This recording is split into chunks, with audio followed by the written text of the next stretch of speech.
Okay. Hi, everyone. This is Jackie Chin, and we are going to be.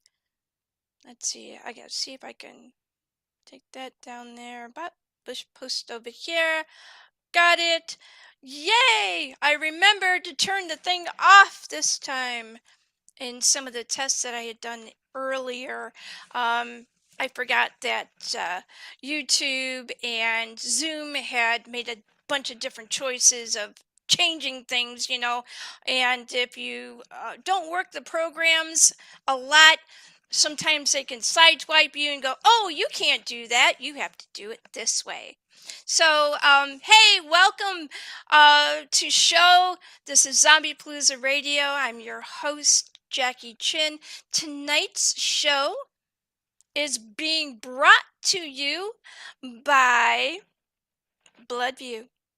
Bloodview Haunted House in Broadview, Ohio. For the past 50 years, they've been scaring people and gathering up funds to be able to help different charities. And I am absolutely thrilled that we are able to go and do this live event. It's very interactive. If you love to be scared, and I mean pee your pants scared, then you need to go to Bloodview and Broadview Heights. I'm going to be there this Saturday. And so the address is 1010 Towpath Road, Broadview Heights, Ohio. See you there. So tonight's lineup, wow, am I so excited about this. I got to meet this gentleman right here. His name is Michael Peterson. I got to meet him about 3 weeks ago, and he made a really cool thing for this film that I was going to bring on. But you know how things get. Sometimes they get scattered to hell and gone. And so I was really kind of disappointed to not be able to bring them to show, but I am going to do my damnedest to be able to bring that back together again. But for right now, we have 4 guests that are featured and have been featured on a show called Forged in Fire. And these people, wow, some of the things that they have created are absolutely mind-blowing, amazing. So if you like, playing with fire or watching people play with fire and make some really cool things, you're in the right spot. So tonight we're going to have Michael Peterson. We're going to have David Bates, Cheyenne Brown, Dustin Rhodes, and Spicy Mike. Spicy Mike is going to be here, and yeah, he's pretty spicy. He has a really amazing story, along with so many of these other creatives, and I'm really excited to get to it. How about you? All right, let's get into it. I'm going to have Michael Peterson unblock his mic. Good evening. How are you, Jackie? I think I'm all right. I've had a little bit of a feast before I got on, because I get hungry too. And so I got that taken care of, and I'm just really thrilled to get into this with you. So Michael Peterson, tell people who you are and what it is you do.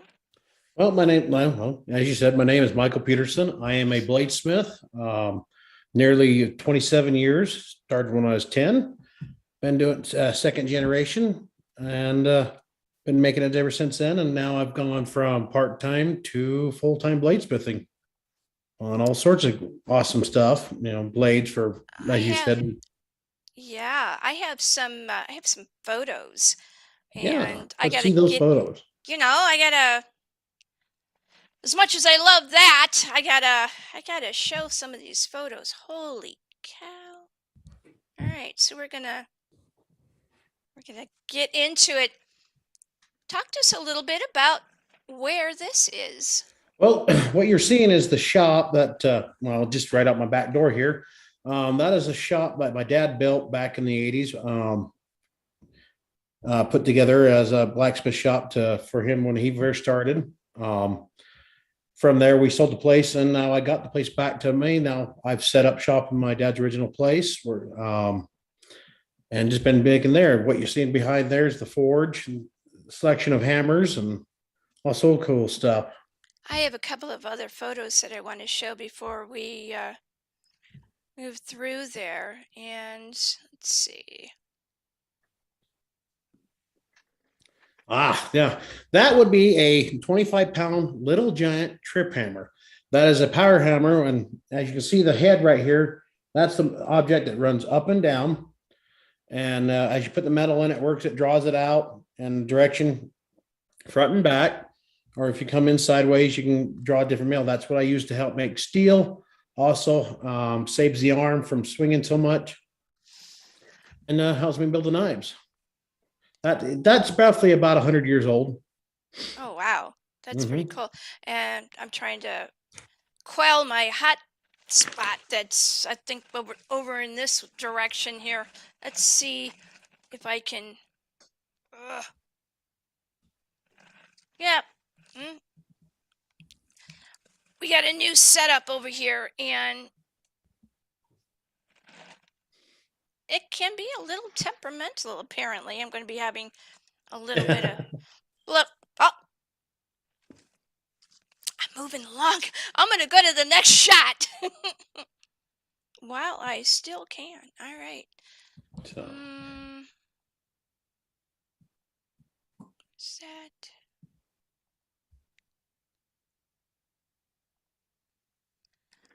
This, can you tell me what that is? That is a Propane Forge. I'm not who sure that shop that is, but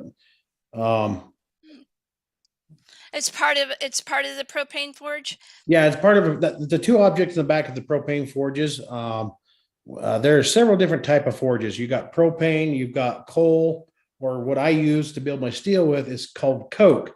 And what coke is basically charcoal to wood. So what they do is they take large amount of coal and they put them in these great big ovens and they heat it up about 1800 degrees for so many hours. That burns off all the impurities and leaves pure carbon. Looks like a charcoal briquette, but just with a lot of holes in it. They use that for making steel. A lot of bladesmiths and blacksmiths like to use it because it's a cleaner fire. So you don't have a lot of trash interfering with your steel when you're forge welding, etc. And this piece I hear is pretty special to you. That one is no, that's an old pictures here. That one right there is anvil. We got that I was using it first. I have a much larger one, just like that I have out there right now. That I learned on when I was like 4 or 5 years old. I started playing with the forge and such. But that's basically with the same shape. That's a Peter anvil. After I was running that for about 2 years, and finally Dad decided well, I think if you're going to do this more, you need a bigger anvil. So come get this one. So it's the exact one I grew up on learning. So. And then we have this one. And this gives a little bit of an idea of some of the stuff that is in your shop. Yep, I got a bandsaw drill cell. It's changed since these pictures were taken, but I've added a lot of new equipment over the last couple of years. I've grown since being on the show. I've grown quite a bit. Like I said, up till about a year ago, I was part-time working for somebody else, full-time somebody else, part-time here. But I was able to make that transition a year ago and gone full-time bladesmith and so forth. So 1 year last month. That's the outside of the blacksmith shop that we were just looking at. I thought that was pretty cool. Can you tell me a little bit about this shop and why it's so important to you? Well, the shop originally was a scale shack for the old railroad back in the day when the railroad line ran through. My dad actually worked on that. Once they closed down the railroad shop, and back in the 80s, they were going to tear that down. Well, Dad said, well, hell, I'll take it if you're just going to bulldoze it down. He took it down, put it together. That's the shop I grew up playing around, burning stuff, burning myself. I burned my chin real hard. Second degree burns for about size of a quarter one time when I was like 4 years old. That's when I found out that, hey, if it's not, just because it's not red, doesn't mean it's not hot. So absolutely. You gotta you have to be very careful Oh, when yes. you are in a situation like that because you can get burned and it might not feel like it's all that much, but it can be Oh, yeah. very, very Anything under painful. 900 degrees is a darker color. I mean, each temperature of the steel from 100 on up has a different color to it. And there's a spectrum there. Most of the blue, brown, yellows, and such, that's what our temper, how we can tell the tempering, what color we want at the temper. Yellow is about where the work hardness you want to be for your tools or knives, etc. Now for heat treating, your temperature is about a cherry red, which is about 1500 degrees. A lot of times when we see people doing welding or knife smithing, there is this cherry red color that happens that we associate with what you're doing. Tell us what happens when it actually gets to that color and what you're able to do with the metal once that happens. Repeat that one more time. I kind of cut out a little bit there. Oh, that's okay. When it gets to be that cherry red color, what Okay. do you get to do with it that you wouldn't get to do with it until it got to that temperature? Well, when it comes to forging, that's a good start for forging temperature, the shape and such like that. Sometimes you want to go a little bit higher for that, and that's an orange range, about Hmm. 1800 degrees. But when it's that cherry red, specifically, it's about 1500 degrees. Your quenching point is about 1450 to 1500. We usually standardize on 1500. That's when we go into the oil to quench it. That turns the steel hard for blades. And then it goes into a temper cycle after that to lower that down from the supreme hardness of 65, depending on the temperature. Like my knives I put in at 325 degrees, so it brings it from 65 down to about 60 to 62 range, give or take. Now there is a scale to test that. I just don't have that equipment to test it. I really probably ought to. They're not that expensive. It just puts a little kind of a bead in it, and it tells you the hardness of your steel. So Okay. And this here, for that folks is that, my main forge. That's a coke forge. You can see it looks like coal, but that's called coke, mhm. coking coal. And that's what I burn to. I can either make blades with it. I mainly use it to forge steel, making Damascus steel. So that way, it's a cleaner burning fire than coal, and I use that to make my cable, my random pattern, and all sorts of other kind of steels I want to make as well. But then that one I usually don't fire up unless it's probably about 40 degrees or less outside, because it gets pretty warm. You're looking about a 3,000 degree fire when that's going. Can you talk about what the bricks are made out of, The or what brick the? is a fire brick. It's a clay, a certain type of clay they process and heat. They're high resistant to heat. They use them in kilns for different drying out different materials, etc. These are actually used kiln bricks that we get for little to nothing, and that we stack in there to handle the heat so they don't break up. What the 100% of the makeup is, I couldn't tell you, but I do know they're fire resistant clay bricks. What's the most important project that you have going on that you can discuss freely? Most important project right now, I would say all the knives from the calendar that I'm working on. I produce a yearly calendar. Um, they got a lot of cool blades that I haven't done before for this, Hmm. and haven't shown any of those quite yet, but they're going to roll out. They're pretty good. We're finishing up the photography for that and getting it all edited, and hopefully roll that out towards the closer to the end of the year. What kind of things may someone find in your calendar? They would find blades, and it's a boudoir calendar. Hmm. Lovely, gorgeous women who really have come forward and give their time to put themselves out there. And tell you what, it's been a learning curve for sure for doing this. It's been a dream for quite a few years, and I finally was able to pull it off last year. Had some hiccups, this year, but we're still learning. But it's just really great. So we got gorgeous women with really cool blades made by me. It's exciting to find someone who really enjoys the craft that you do. And I know that teaching your daughter has been very important as a bonding um, situation between the two of you. Can you talk a little bit about that? I'm trying to think my train of thought here. Um, all right, one more time, please. I understand. Your daughter is very important to you, and she is interested in the kinds of things that you do, making the blades and Oh, yes. being a craftsman. Talk a little bit about what that bonding is like for you two, and how it has helped you to be able to express yourself to each other. Well, my daughter, she started about 9.5, 10 years old, decided that she wanted a puppy. She'd kind of been in and out of the shop playing with stuff here and there, but she decided she wanted a puppy. Well, a buddy of mine says, well, I'll tell you what, you make me a knife, I'll give you a puppy. So she was balls to the walls out there forging, and she's picked it up from there when when we had the time. We're out there working. It's just another way to pass on the family tradition to her. Kind of, I guess, more bond builds that, forging stuff together and stuff like that. It's like a family bond. You Right? can, it's got layers and such of that. And it just helps build that um, father-daughter relationship, I guess you could say.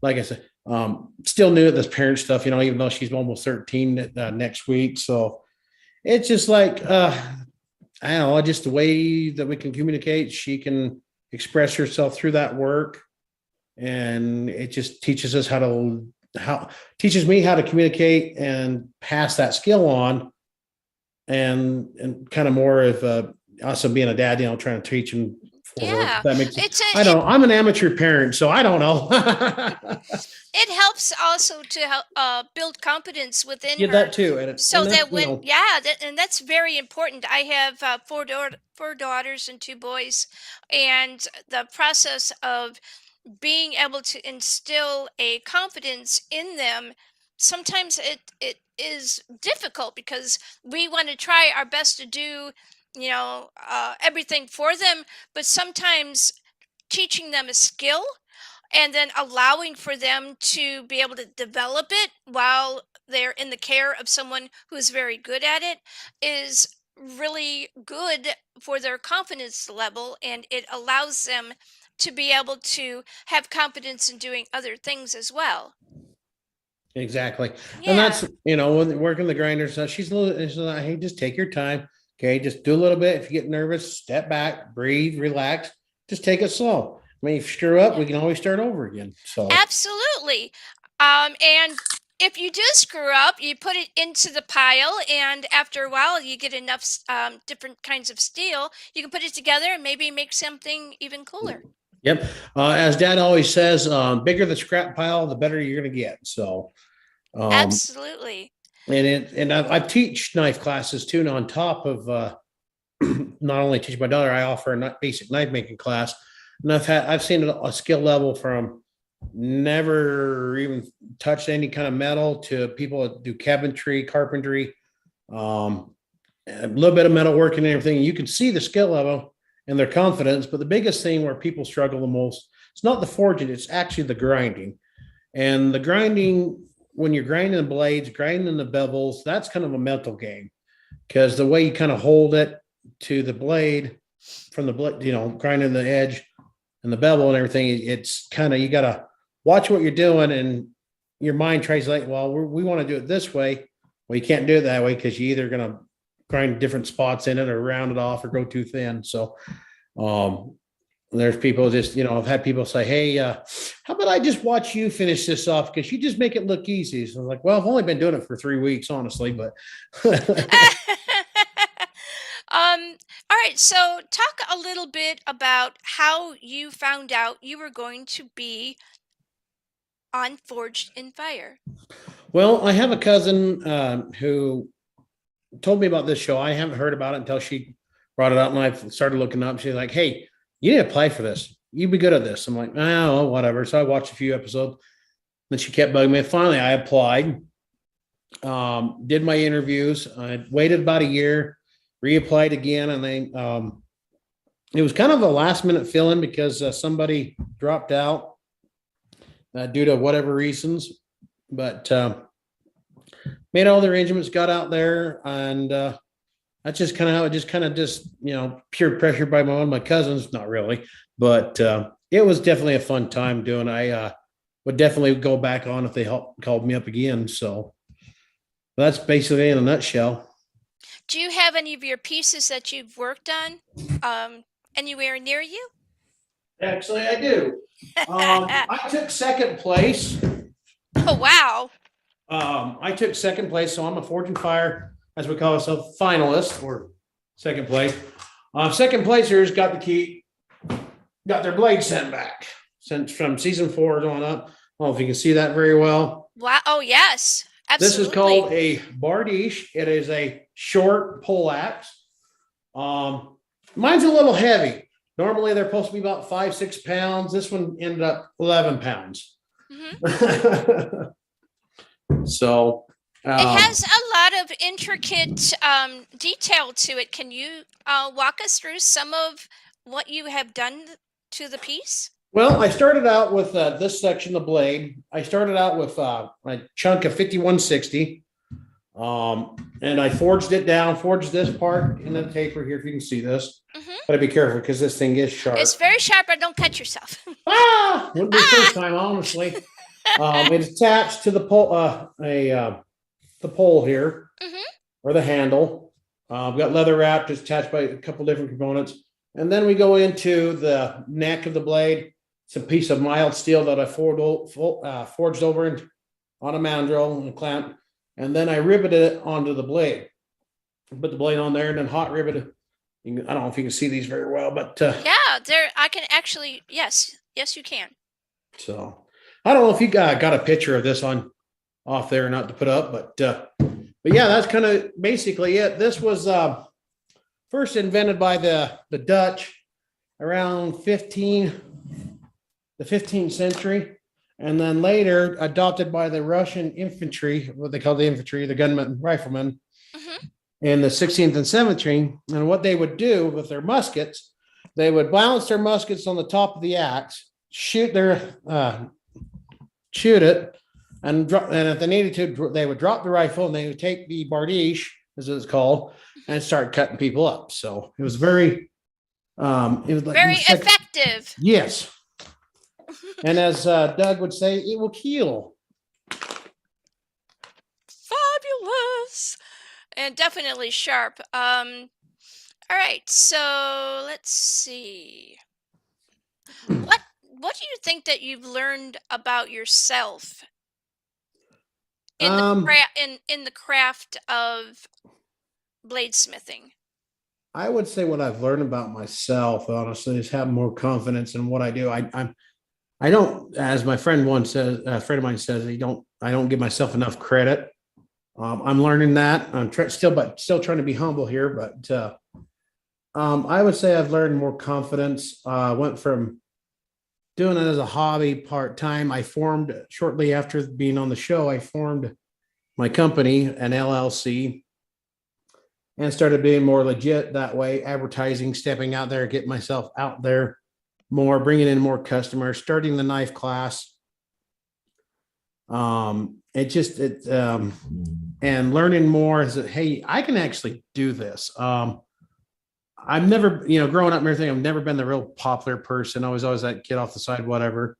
But I've gained the confidence by surrounding myself by some good people who's helped push me forward. I've learned a lot of tools from my team. I've got a lot of team members that has helped me on this, that donate their time. And I've paid a little, hey, here's $100 for helping out and et cetera. And it's just kind of, I would definitely say I've learned a lot about myself. Hey, you can actually do this. Right. And I'm probably rambling here, but yeah, that's kind So of what was it like? What, all right. So when somebody comes to you and says, "Hey, I want you to design a knife for me that I'm going to use hunting. Do you design those kinds of knives? And if so, what would you tell them in how to get the proper one for them to use? Well, I do offer a basic hunt knife, but when somebody comes to me, hey, I want a knife, but I'm not sure what we want. We'll talk details. I'll describe what I do, show them a few pictures of what I've made, and we kind of narrow it down. And we've never really drawn anything out per se.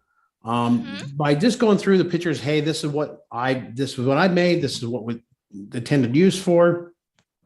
And that's kind of how we select it. There's a few people that do just come to me that kind of have a general idea. They'll be like, hey, I want a bird and trout. Well, okay, what are you looking for? Let's find a picture on Google that fits what you're looking for. Right, because I Because this usually is, have an idea of something. If they're willing to go to a craftsman and ask for a piece, they're generally pretty sure of what they want to use it for and what they are accustomed to using. yes. Right. I've had a few people bring me some stuff that's like, yeah, no. It's just some of the stuff I've seen some really interesting things out there that I wouldn't touch just because they're just really out there.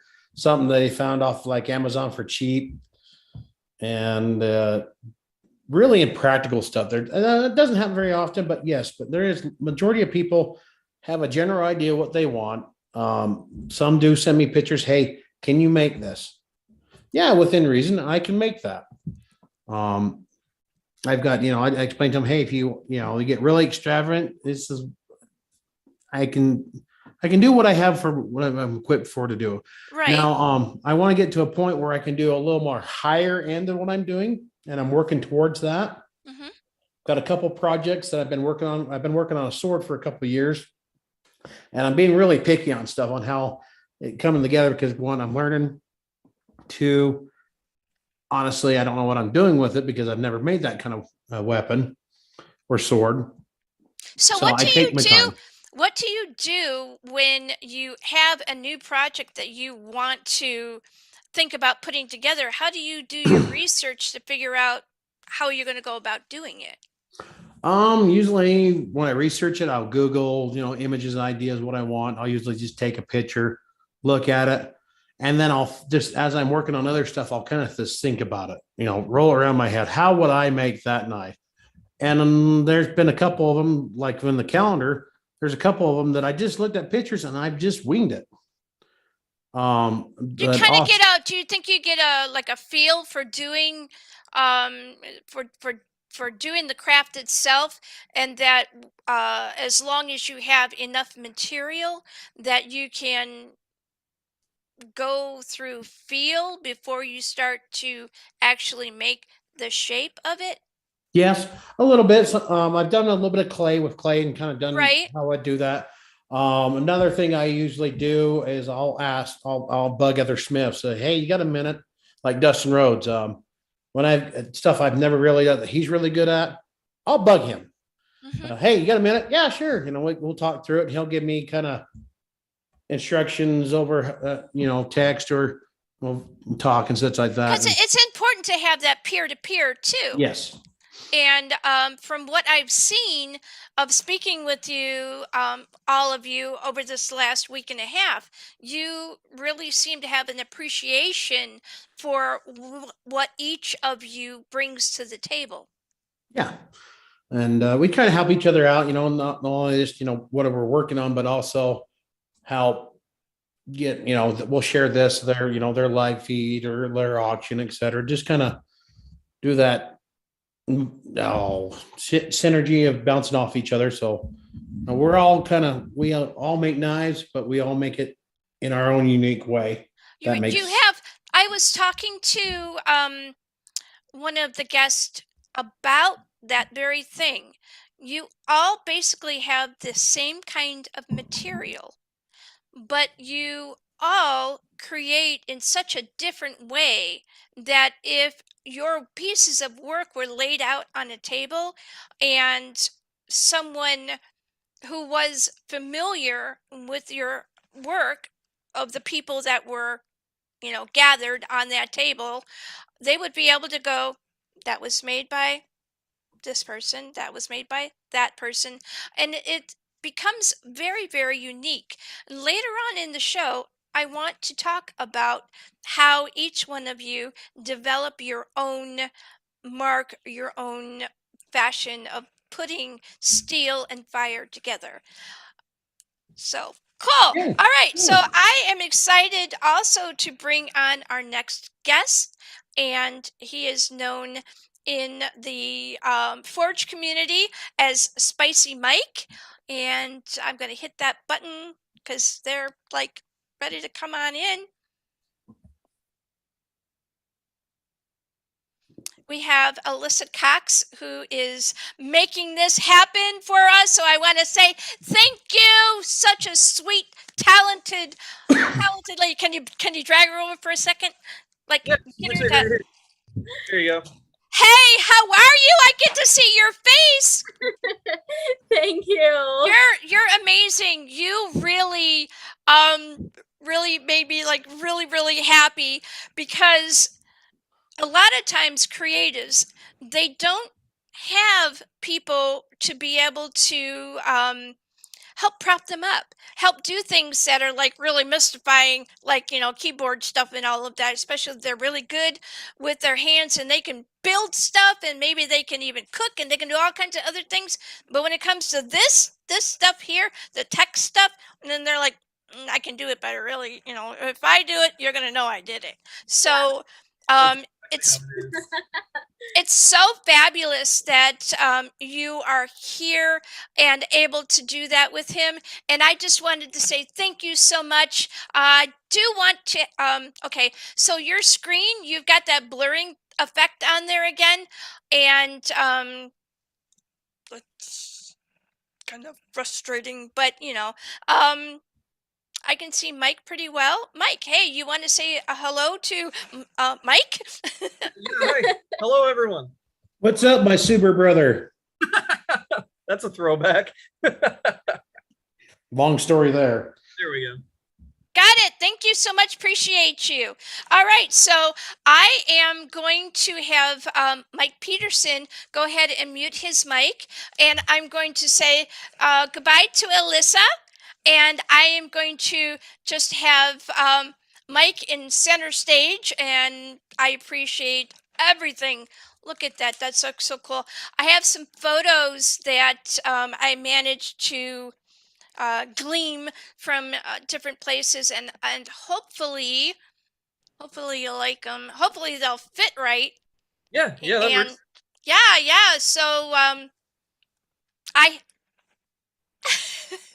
I have noticed that a lot of the creators that make steel and do woodworking and all of that, they have a tendency to look down or to like to the side, and it's not, their focus is so much not on this but on the thing that they're doing. And in this picture, could you describe what you are doing? So that was in the middle of forging the tip of one of my knives. I didn't even know she was taking that picture. It wasn't staged or anything. Like she It's just dropped it fabulous. as I was doing the thing. And like you said, yeah, that's really where my focus was. All right, so we're going to go into, let me see if I can find some other pictures. And while I'm doing that, for those who don't know who you are, although I can't imagine anybody on the planet not knowing who you are, tell them who you are and what it is you do, and then we'll go from there. My name is Spicy Mike. I'm a Forged in Fire champion, Knife or Death champion, Knife or Death grand champion runner-up, and Forged in Fire super champion competitor. Obviously, with the name Spicy Mike, I really like spicy things, and I'm a full-time bladesmith with a heavy focus on culinary knives. Oh my goodness, I took like a lot of photos and I put them all together, and guess what? I think, okay. All right. So I'm going to put that in there and hope this is Yeah. part of. So, All right. Okay. So good. Talk to us about what is going on here and what is behind this particular photo. all right. So this was during one of our intro to bladesmithing classes. She was one of our, well, the only student that day. We typically do one-on-one classes to make it as personable as we can. So I was describing angles of grinds there. That's what I was doing with my hand. Yeah, so I think we were in the middle of handle shaping. Okay. I did, like I said, I did grab a bunch of pictures and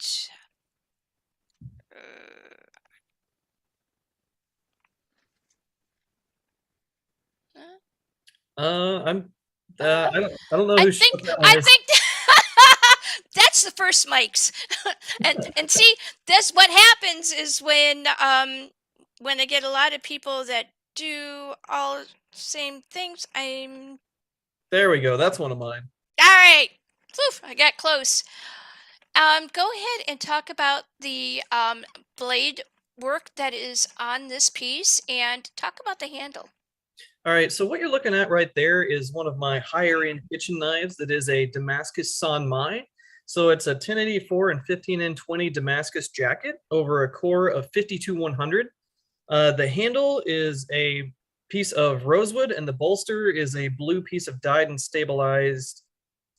I don't remember exactly what the wood type was, but it's dyed and stabilized wood. So the whole package comes together and you get something that's very good feeling in the hand, but and has a basic but very nice handle on it. I think I would. I appreciate the it's etching. How did you do the etching on here? So those are dipped in a chemical known as ferric chloride. And what that does is it etches the different steels differently. Like the 15 and 20 has a high nickel content, so it's very resistant to an etch, but the 1084 and the 52-100 have things in them where they do etch fairly well. So that's where you get your different layers there, is where it's eating one layer away and another stays. Okay, and then there's this one. Yeah, so that was that one was really fun. When we posted that one, it got a lot of attention. So that's another Damascus Sanmai knife, but it's what I call my scrap Damascus. So that is layers of coil spring and rebar folded together as the jackets. So that gets your Damascus pattern. And then it was a piece of leaf spring for the core. So same construction as the last one, but recycled materials. And then the handle was dyed and stabilized maple, spalted maple, I believe. It's beautiful. Does the tang go all the way through? Yes, that particular one was a full tang knife. Fabulous. I think I want to tell hubby that I would like that one. I like that. Yeah, that one was a big popular knife. And let's see, what else do we got here? And I think this one. Yeah, that was another one that was Damascus Sanmai, but in that particular case, the outside was coil spring and rebar, and then the core was 80 CRV2, which is a pretty popular knife steel right now for a lot of different things. The handle dyed and stabilized. I'm not sure what the wood was, but it was dyed and stabilized with a brass bolster and then a white acrylic spacer. Absolutely beautiful. All right. I tried to find some pictures of your shop, but they were elusive. Yeah, and we've been moving around and shuffling things a lot, so we haven't really got any good pictures of the shop because it's still moving and putting together and getting really where we want everything to work. And all right, so I am going to, what am I gonna do here? Because I tried to like find all kinds of photos, but you know what I'm going to do, so I'm just going to leave that one there since this is your work. And what, as a creative, do you want people to know when they come to you and ask you to design a piece of work? So, like I said, we focus heavy on culinary knives. So, if somebody comes to me wanting a chef knife or, just any kind of culinary knife, they know that they're going to get the performance that they're after because that's absolutely our focus. We focus on performance over looks. Looks is good. And as long as it has the performance, you can add aesthetics to it. But we focus very much on performance. So, if anyone comes to me wanting a knife, they know they're going to get performance out of the box. Absolutely. And we had a discussion. Okay, so since you have a knife there, Mr. Peterson, what I would like you to do is help me when I am describing the use of a knife in my kitchen. All right, so first thing that I look for is to make sure that it fits my hand properly. And how do you make sure that when you are designing a knife for an individual, that it is going to absolutely fit? Because I got small hands, and some other people, they might have much bigger hands. What do you do? Yeah, so typically if somebody comes to me with a very, very specific thing, very, very specific to them, I'll have them send me measurements of their hand. And usually just by the width of their knuckles alone, I can design a knife that's going to fit their hand very well. If they say they're like, oh, maybe I have small hands, but they're bulky, typically they want a little bit of a larger handle. So as long as they're giving me all the information, I can make them just about whatever I need to make sure they're getting something that's going to work for them. I know that when I am holding my knife, I sometimes extend, I know we're not supposed to do this, but I hold it and I have it extended onto the blade. And you know what? Give me a second. I'm gonna go grab a blade. All right. Hi, Mike.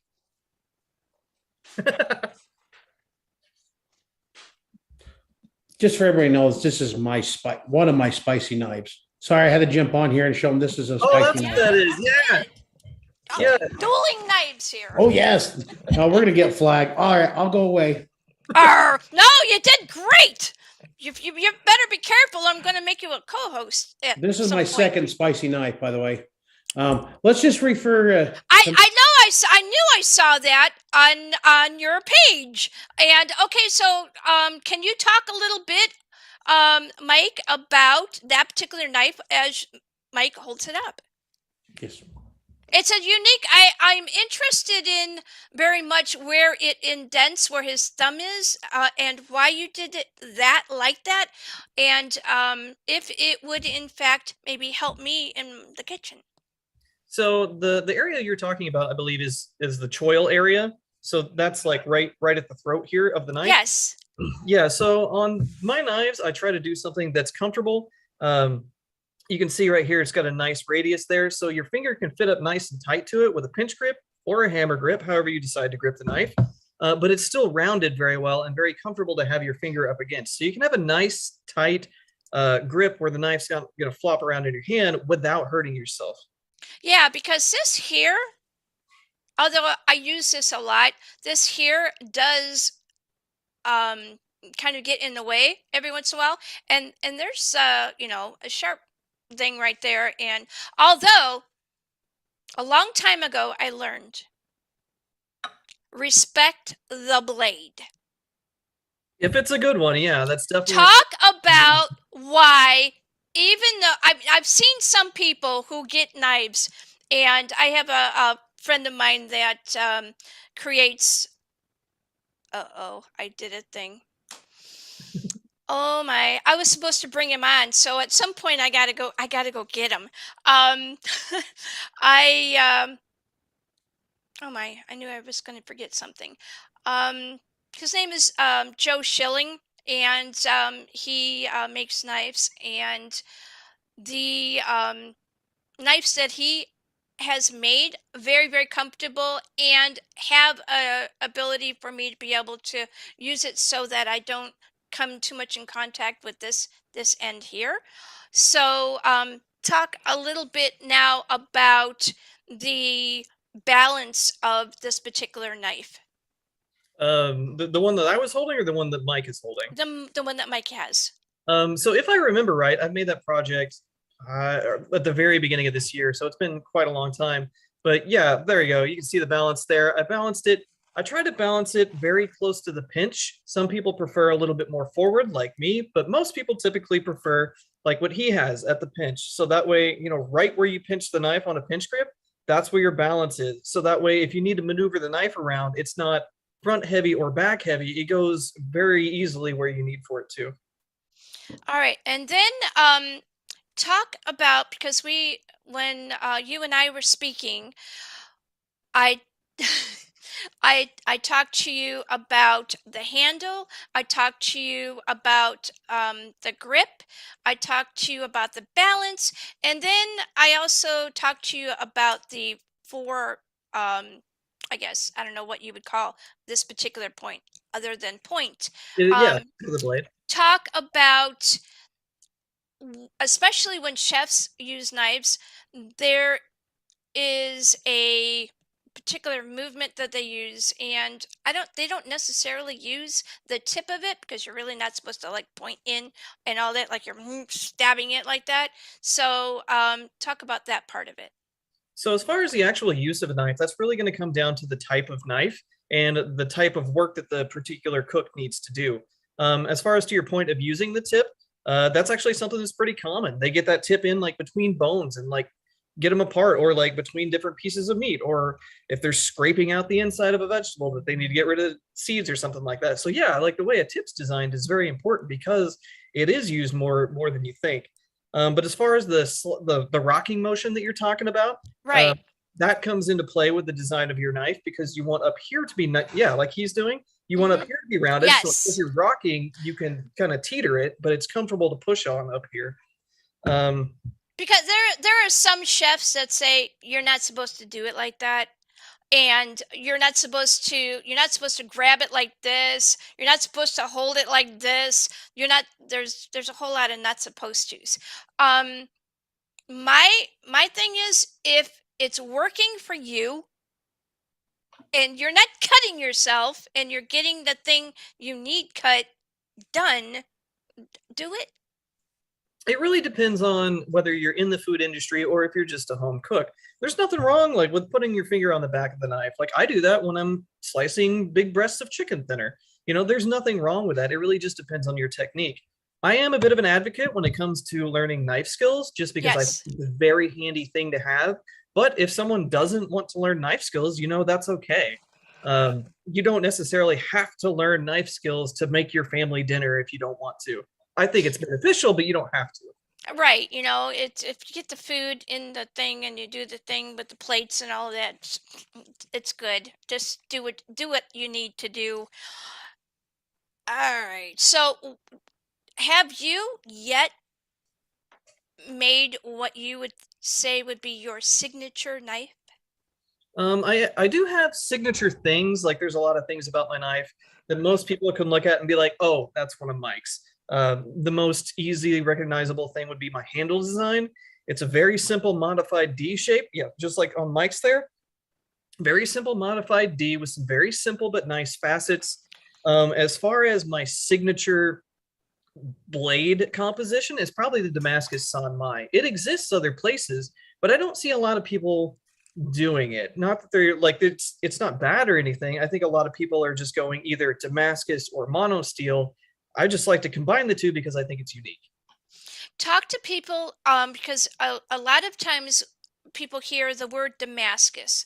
Can you explain what that is to a layman? Yeah, so Damascus is the layering of two or more different types of steel. The most common and the industry standard is 1084 and 15 and 20.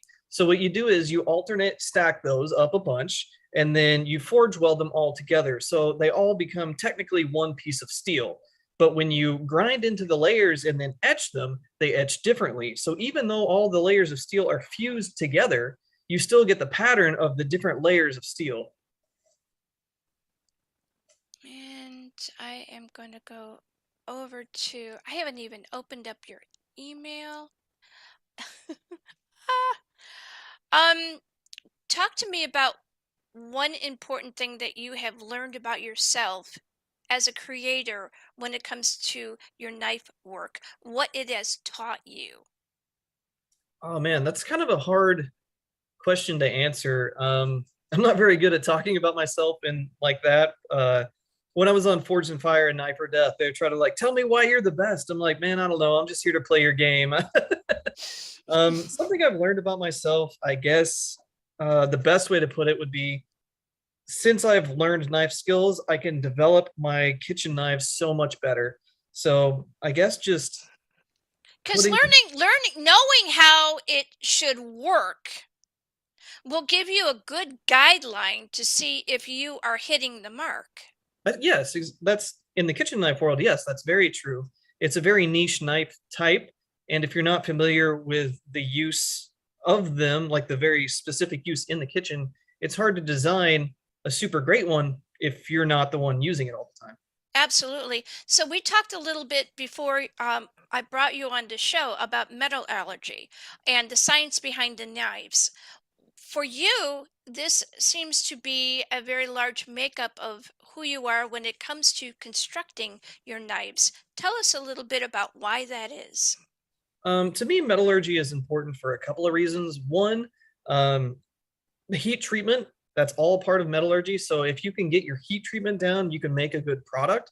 You can make the best knife in the world, but if it's not hardened, or say if the grain structure inside the steel is too large, it's going to be brittle. So you might have a good design, but if the metallurgy side of things isn't spot on, then your knife isn't going to perform regardless. It's either going to dull, break, chip, roll, anything along those lines. Absolutely. And let's see. I have so many pages open here. So many pages. Hey, just going to jump on while you're opening stuff real quick. Thank you. When we get down to the end, towards the end of his interview, you've got to ask him about the Goldberg story. That's the story you were talking about. I forgot about that. I'm gonna try and get through some of this stuff, and then your idea about doing that is what I want to do when we get everybody onto the page. Right now, what I'd like to do is get them their introductions out, and but that seems like it's going to be an absolutely fabulous story. Thank you. All right, so how has the culinary edge type, how do they differ from edge to edge? Because we have lots of different kinds of knives, but the edging seems to be what makes them stand out. Yeah, kitchen knives are incredibly specific in the way they're designed. There's a lot of people that make culinary knives that don't exactly have the full understanding. They'll make them to another knife standards, but it's different in the culinary world, specifically in the way the edge is designed. It's very, very, very thin. If you designed a camp knife with that thin of an edge, it just wouldn't be a good camp knife because it's designed to hack into wood all the time. Whereas a culinary knife, you're cutting vegetables and meat mostly. So you can have that thinner edge that doesn't need to be as structurally insane because all it's doing, like its sole job, is just to go through relatively soft things. Okay, so what actually goes into the making of a knife? Like culinary specifically, or any knife? Well, culinary, because this is what you specialize in. So how do you go about choosing the metal? Where is it that you source your materials from, if you can tell? And what do you do to make sure that the quality of what you're picking out meets your standards? So a lot of that comes down to the price point of the end user. Like if somebody wants to buy a knife and they're like, oh, I have $200 to spend, it's like, okay, I'll use a recycled material. I'll give it my best heat treatment. Now that, I'll take some time and really work with it and see where it lands at the best heat treatment. So I'll use that and maybe do like some plain wood handles or something like that. If they're wanting something better, I'll go with like 1095 or 52-100. If they want something really flashy, then I'll move up to like Damascus and Damascus Sanmai and really premium handle materials like hybrids or Kieranite or some sort of really nice stabilized wood. It can go all over, Do but you, it really just comes down to how much the end user wants to spend. sometimes people can be very ornate about what they choose to have in their kitchen, and they will even decide that they want to have like either a precious metal or some kind of a stone. Do you do any of that kind of inlay? And if so, what is the process to do that? I personally, there are people that do that. I personally don't. If somebody's like, "Hey, I want to send you this metal to make a knife out of," I don't know what that metal is, and they typically only have a limited source of it. So I tend to stay away from stuff like that, just because if I don't know what it is and how to heat treat it to the best of my ability, then that kind of diminishes the quality of our company's name. You know what I mean? Right. All right. So talk a little bit about your company. So we started Seventh Dragon Knife Work. We kind of did a relaunch earlier this year of what we really wanted to be, like a whole rebranding. Thank you, Mike. Yeah, Alyssa put a lot of work into that. She worked like for months on and is still working like crazy to build our company into what we really want it to be. It's going great. Things are taking off. We just launched mystery boxes. We just launched new merch, new hot sauce line. Um, Oh, yeah, I want to talk about that too. But I'm going to do that. Mike is trying really hard. Go ahead, open your mic, Michael. But he's doing all the motions. Yeah, so I know that you have that brand. I also heard that you have chickens, we have ducks. ducks. I knew it was something with feathers. Well, yeah. So originally I had a duck named Greg, and I raised her from the smallest of duckling. Yes, I know she and Greg. I named it before you could tell the gender, and she was amazing. But she was a little too kind for her own good. She kind of got a little too friendly with the neighbor's dog, and the expected thing happened. Oh Um, no. yeah, but then a friend of mine was like, "Hey, I know you just lost your duck. My daughter bought more than she could handle. Do you want one?" And I was like, "Yeah, absolutely." So she gave me this little black duckling that I named Alan, who also turned out to be female. So I raised Seems to Alan. be a trend there. Yeah, it does.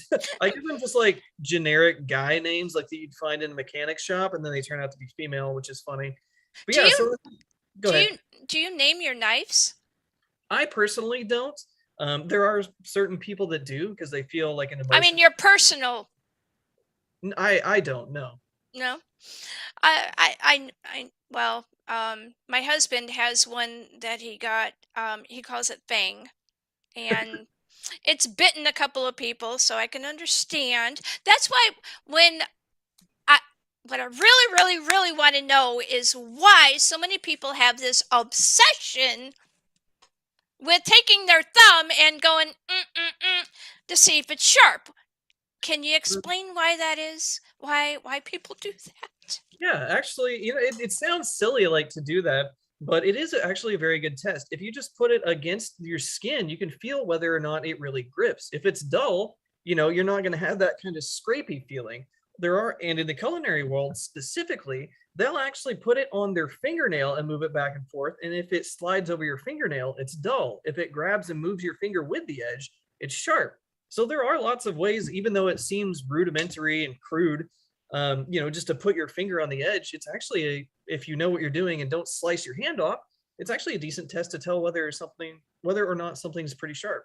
It is so always, always important to respect the blade, no matter what kind of consistency the blade has. It always has the opportunity to bite you if you have your hands in the wrong position.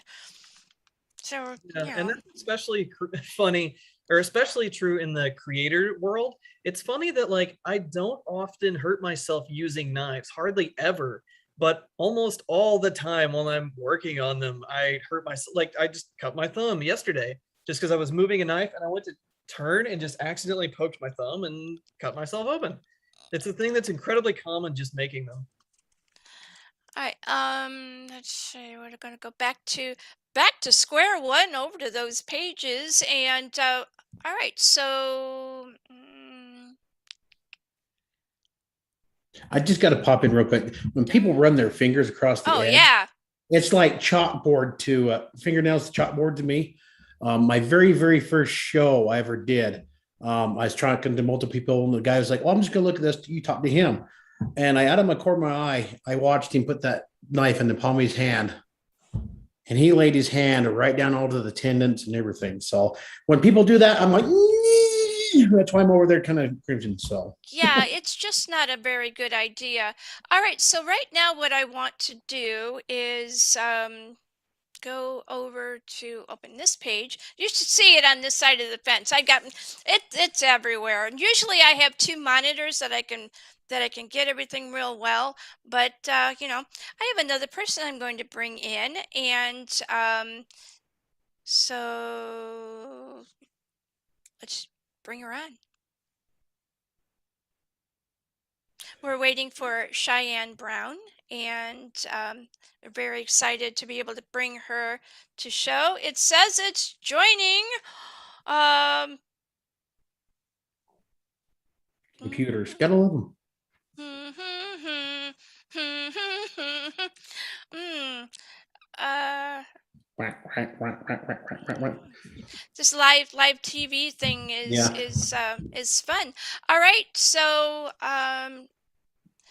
this You know, is there's a yeah, question I always get hit every now and then.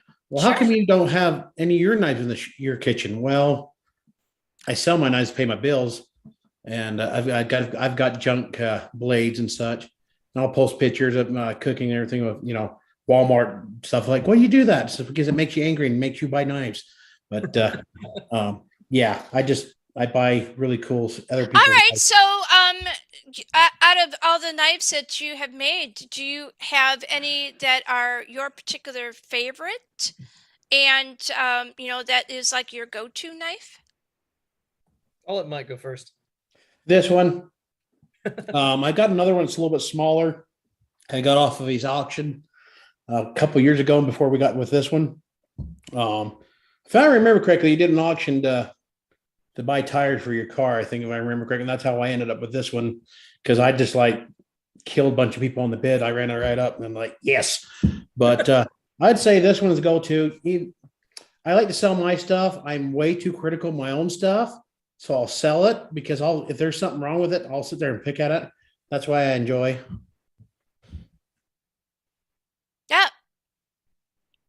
Mine, I actually made one for myself finally. Oh, Cheyenne's here. Cheyenne. All right, so your computer wasn't working? Looks like she connected an audio. You can see the little microphone down in the left-hand corner.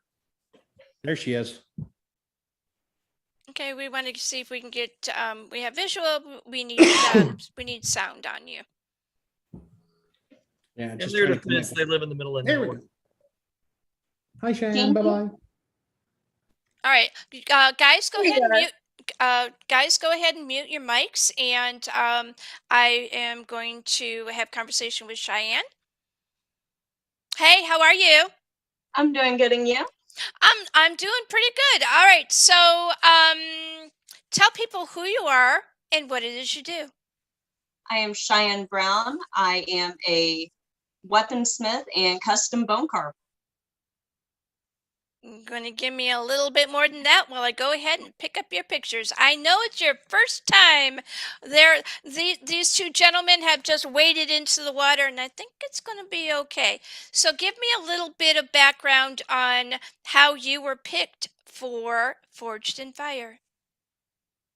I started back in 21. I started to work in Dustin Rhodes' shop.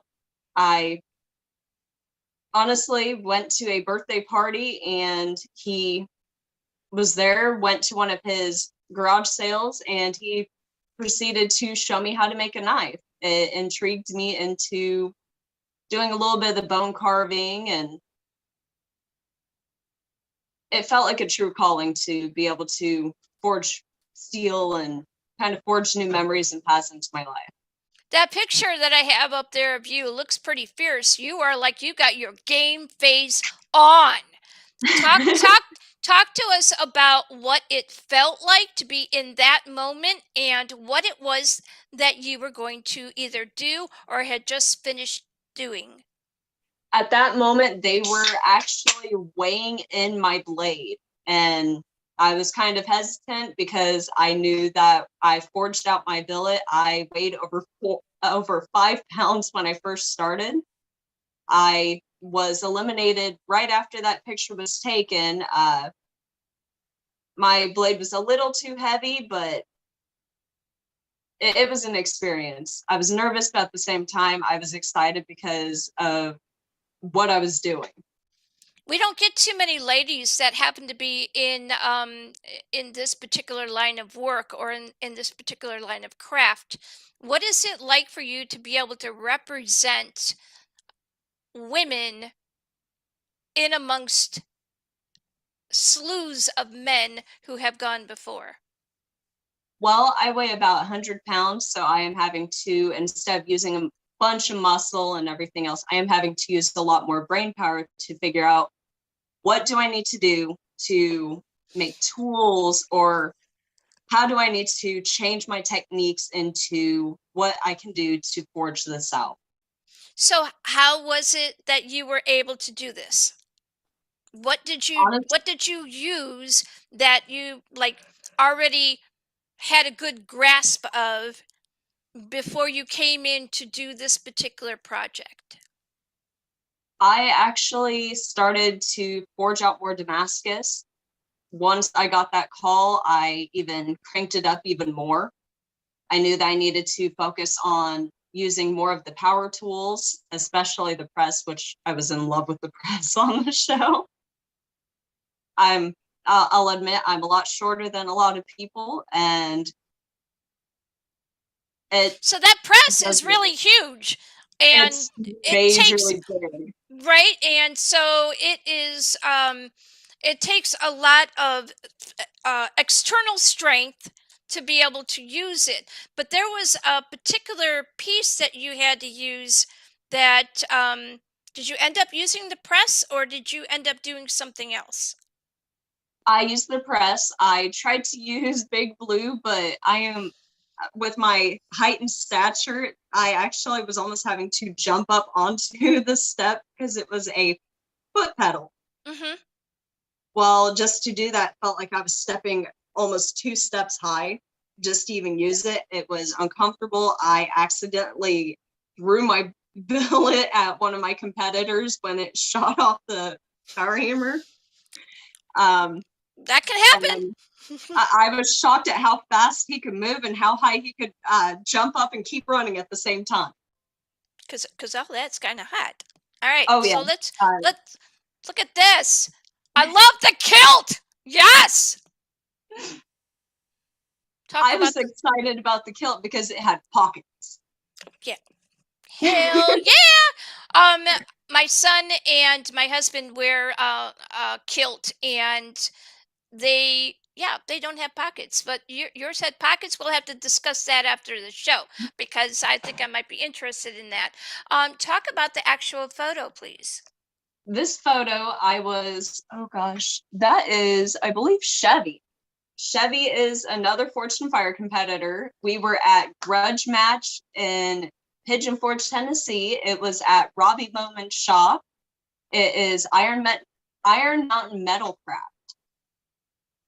That looks like a hell of a lot of fun.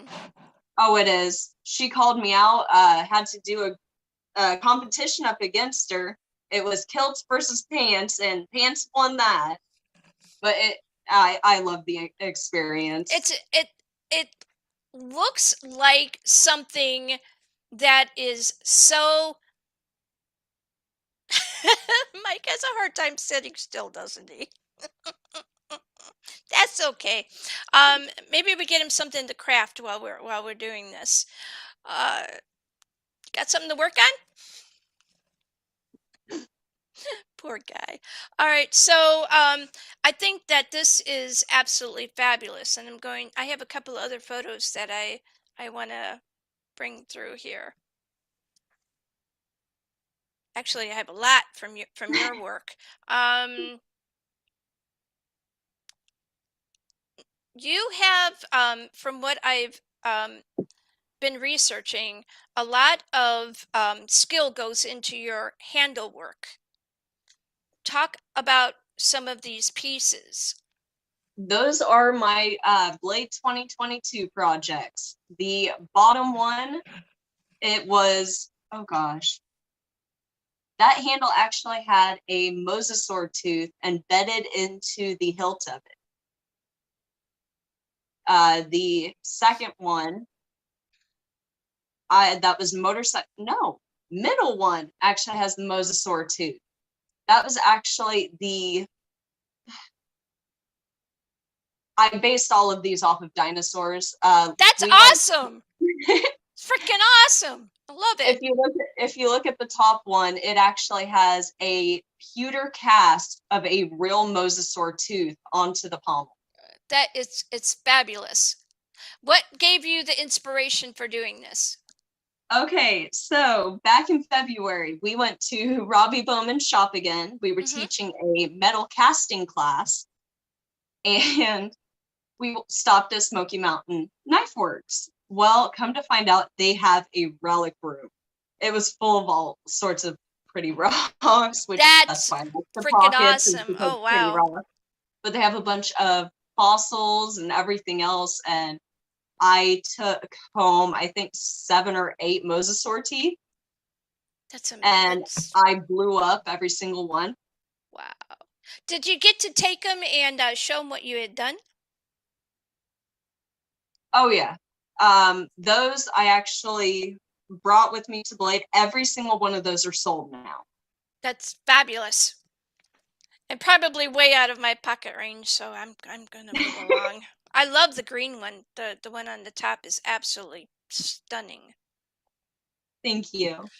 When you go to make a work, do you like have a vision in your head of what it's going to look like, or does the metal and the wood tell you what it's going to look like? I honestly, unless it is a specific order, if I am working on one of my art pieces, I allow the blade to tell me what it wants to be. I just forge it out and let it tell me. Why do you think that this is an important skill to have? Versatility. If you're working on a project and you're not having any type of flow, pretty much like a writer's block, if you go into it and you're just starting to forge it out, it will honestly start telling you what it wants to be. Instead of trying to force something, it's like if you're trying to go and almost like lead a horse to water, but you can't make it drink. Right. If you're going to try to force something without allowing it to kind of influence you at the same time, you're going to be stuck in the same exact path.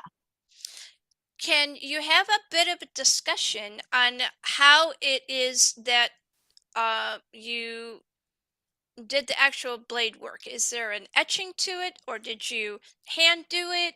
How did you do that? Depending on the blade, with this specific one, I actually ground it out, polished it up, and then I etched it in ferric acid. Okay. Neutralizing it, and you pretty much get a beautiful effect on them. The next part, is that called the bullet? The billet? Billet? The billet is what you forge the metal into. Oh, okay. So that's the piece that you... What is the part after the blade stops and it goes to where the gold part is? That is either a guard or bolster. Bolster. That would be a bolster with it not having any, it's just straight continuance from the handle.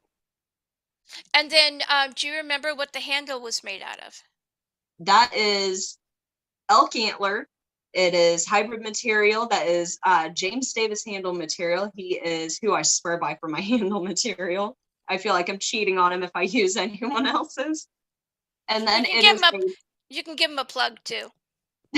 No problem. But he that's also a poured pewter bolster or pommel. After I set it in, I actually used aluminum foil. That's a hard word to say at times. Aluminum tape. I wrapped it around the handle and poured it straight into the handle. That little knife was about this big and as heavy as that giant green handled sword. About how long did it take for you to go from concept to finished product? This one I actually allowed for it to tell me exactly what it wanted to be. That Damascus is Mike Peterson's. Okay. Wow. It's very nice. It's very nice. All right. So we're going to go into, let's see how much time we have. We're going to go. Which Cheyenne did a very, very great job of forging that It's steel out. beautiful. So not all that knife hurt. That's all her. She did a beautiful job. Now I'll shut up. All right. How about that? I was a little worried that I wasn't going to be able to get that whole thing in there because some of the pictures that you had are like vertical, kind of like you are now. And so I'm thrilled that I got it. So talk about this one. That was the Sea Witch Dirk. Or no. That was the Recur Fighter. That one, it has African Blackwood for the handle, which I recommend do not grind on African Blackwood without a respirator or something on, because that will destroy your sinuses. As you're grinding on it or polishing it, it will actually release almost an oily substance, which kind of polishes it up at the same time. Mm-hmm. It had more James Davis handle material. The guard is actually forged into a skate. I believe fabulous. that one is motorcycle chain Damascus. I could see a number of people that I know own that. Absolutely. How much does something like this actually cost? That one, I believe I got 1,200 out of. I can understand why. And about what is the weight of it? That one, it was real light. It would only weigh maybe about 8 ounces. So, in size, how big was it? That one was approximately, oh gosh, I believe altogether that was 9. It was 12 and a half inches. I'm really That one kind was of, 12 and a half. I'm surprised that it is that lightweight. That I did one it looks, as well. That looks, weighs about the same, actually. It looks really heavy. Usually my big blades will be really light and my itty bitty knives will be heavy. Well, it's the way it is. This one, look at this. Kapow! Look at that. I enjoy the handle. I enjoy the shape of the blade. It's absolutely fabulous. Thank you. That is part of my new series I have out. Those are the Bushcraft series. That blade is hamoned, along with I did the sheath as well. What is the sheath made out of? The sheath is made out of cow leather. Okay. It has 4 layers of it. The dragon scales are actually an entire piece of leather with the overlay of black on top, and the inset epoxy inlay is actually the same exact handle material as the handle of the knife. It looks like it could be multifunctional. Absolutely. These are very versatile blades. Talk to me about the kinds of things that you could do with a blade like this. Well, those you could either bring them straight into the woods. You can honestly chop with them. You can chop a lot of stuff with them. We'll just say you can chop watermelon with them. You can use them for spinning. So that it's more video friendly, we'll just say good watermelon or pineapple chopping. Absolutely, because every once in a while you need to stab a watermelon. Exactly. And these things, or cheesecake. You can. Okay, It's don't fancy. cheesecake. It's fancy enough to like, but I am very, very interested in what you have done with the top there. And can you talk about why the cut and the bevel is the way that it is? Well, I have one so I can actually show you in my Thank you. hand. As you're gripping up, I do a signature thin across my blades. Honestly, especially with the smaller ones, Mm-hmm. this is more of a false double edge. But with my smaller ones, it's kind of just more of a signature piece. But with these guys, this is a smaller version. This is the Oh, fighter. wow. Look at that. I like But how with these, the handle on the edge crooks around. It's almost like it's like it gloved your hand. you can hold it like this, or Yeah. even Oh, yes, very versatile. Oh, I could see my husband doing all of the uh different things, uh edging and Dustin does it. right. Yeah. He'll take my blades and go, "Oh yeah, I can do this." And if I'm looking, Dish, I'm going, if and I do that, this nope. and Mm-hmm. yeah, or rarely though do you want to take something and go like that to like stab, because you don't want to lose your blade. You don't want to lose the handle of it. The best part, it curves right around your hand. So I, honestly, it's not gonna go anywhere. so also you could do that if you needed to do that. Um, ooh, that's toothy. Oh yeah. Very interesting. All right, so let's see. Let's get into your. This is one of Cheyenne's first knives that I collected. It's Okay, fabulous. if we're gonna talk about that, this blade right here is what got me into what I do now. This is the blade that Dustin Rhodes did in front of me to show me exactly how he does put a knife together. And that is an actual is that a human piece, or is that, where's the This bone?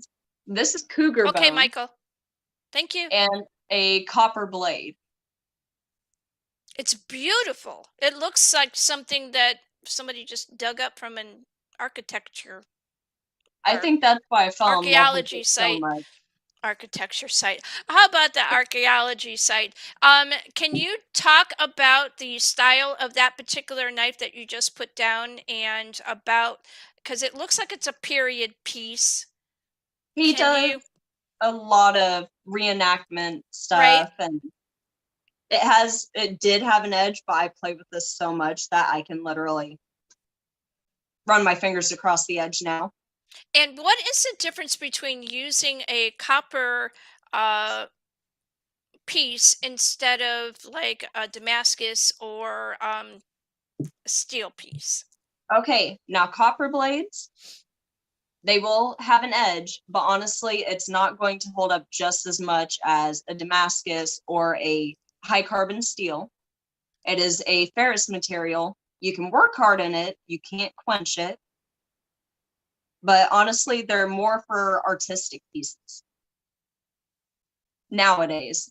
Back in the day, Native Americans and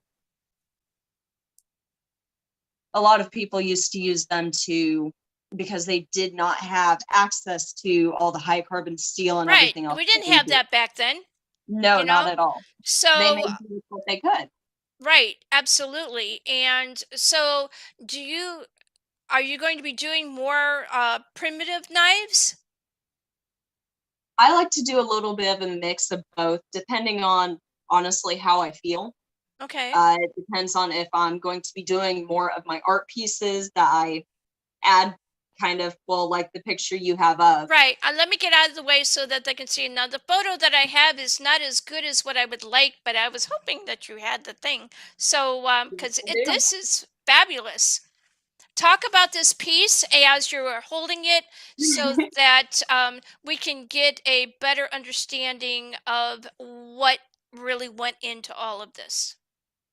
This blade I actually had with me. I forged it about 3 months ago. I sat it down because I knew it was had a calling for something bigger. I collected pieces for it along the way until I knew exactly what it was going to tell me what it truly wanted to be. For the blade, I don't know if you guys can see that. Yeah, it's coming up quite nicely. Go I ahead. electrochemical etched the vining along with the outlines of the leaves. I hand engraved the details into the leaves. Then I forged out the guard. It's a double branch guard.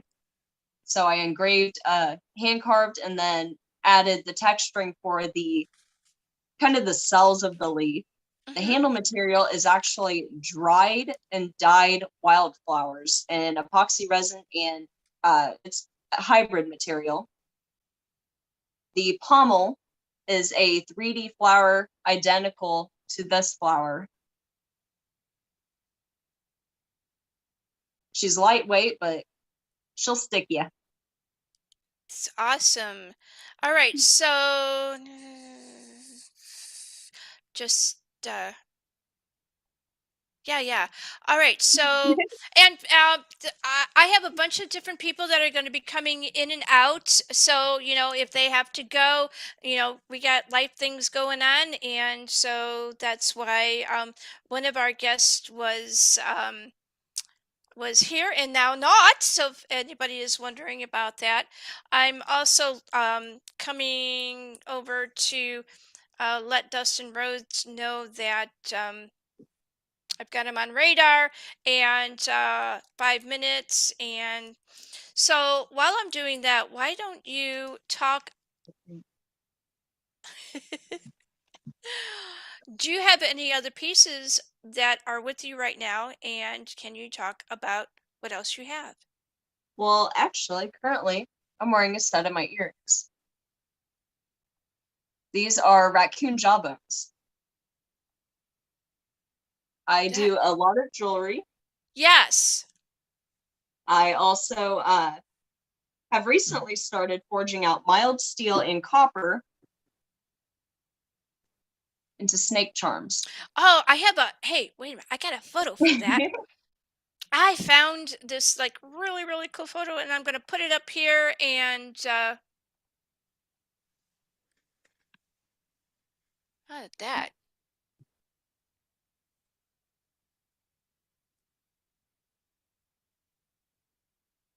This is the copper example of that one. That is really cool. So, how did you go about making the design and where did you source your material for doing it? Sourcing the material, I had mild steel in my shop or in our shop, and just randomly I waited until the harvest moon, kind of let that inspire me, and all I could have crossing through my mind was snakes. I started forging out. I had a snake Odin's bracelet forged out. I started just cranking out the snakes, and it made all the Dustin actually made all my texturing hammers. He made me a party tool that I'm able to hammer on and actually add more of the details, and use a scrolling tongue kind of bend her up. I think that's pretty cool. What is the most uniquest piece you have made to date? The most unique, I believe, is actually my the woodland fantasy knife or woodland fantasy dagger currently. But I do have a piece that I am currently working in my shop. It has a piece of Viking steel, meteorite, scrap Damascus, and 5160 powder in it. Wow. When do you think we might be able to get a glimpse of that?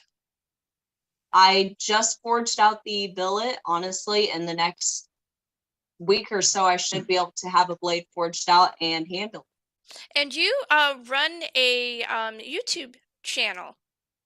Yes? I do have a YouTube channel. I actually just I Is think I that have so? You one. so that's the one. Okay, so I know that there are a lot of different creatives that have YouTube channels, but do you like do Facebook Live or anything to be able to let other people know that you're making something and get them more involved with what you do? I do a lot of Facebook Lives. Right. Yes. I do them on CB's Boneworks. I actually posted a picture of the Viking steel, kind of intriguing people. I asked, "What do you guys think this is?" And I did a live after, showing them exactly what the process was. It is still up on my page that Yes, everyone it can is, come because and I check saw out. that. I was like, I made the faux pas of saying the YouTube channel, and I actually meant the Facebook Live. And I was looking at that this afternoon, and I'm like, that is pretty freaking cool. One of the off the wall projects that I've done is this right here. That is human bone with poured pewter. That's interesting. Um, there are some that are kind of like, oh, that's no. Why are It you is a doing that? very, Tell them why, for your process, this is something that you find enjoyable, relaxing, and important. in my mind, my process is about using animal products, human, stuff like that. Honestly, it's showing the beauty in death and life as well. It's showing that you are, no matter what, you are creating something beautiful with yourself and everything around. With animals, I was raised to use every part of the animal. That's including. Oops. Okay, yeah, so go ahead and mute, and if you've got anything else that is going on, you have to turn it off. Sorry about that. Go ahead. Trying to figure out how to mute this. Oops. Trying to figure out how to mute this. Oops. This is all right. So if you've got an extra, like if you've got one of these and it's on, you got to turn it off You or turn mute it down. it. Cheyenne, mute yours. I'm sitting at the table. He's over there. Okay. All right. So yeah, we were good until Dustin came in. Bring it here and I'll turn it down. Bring it here. Here.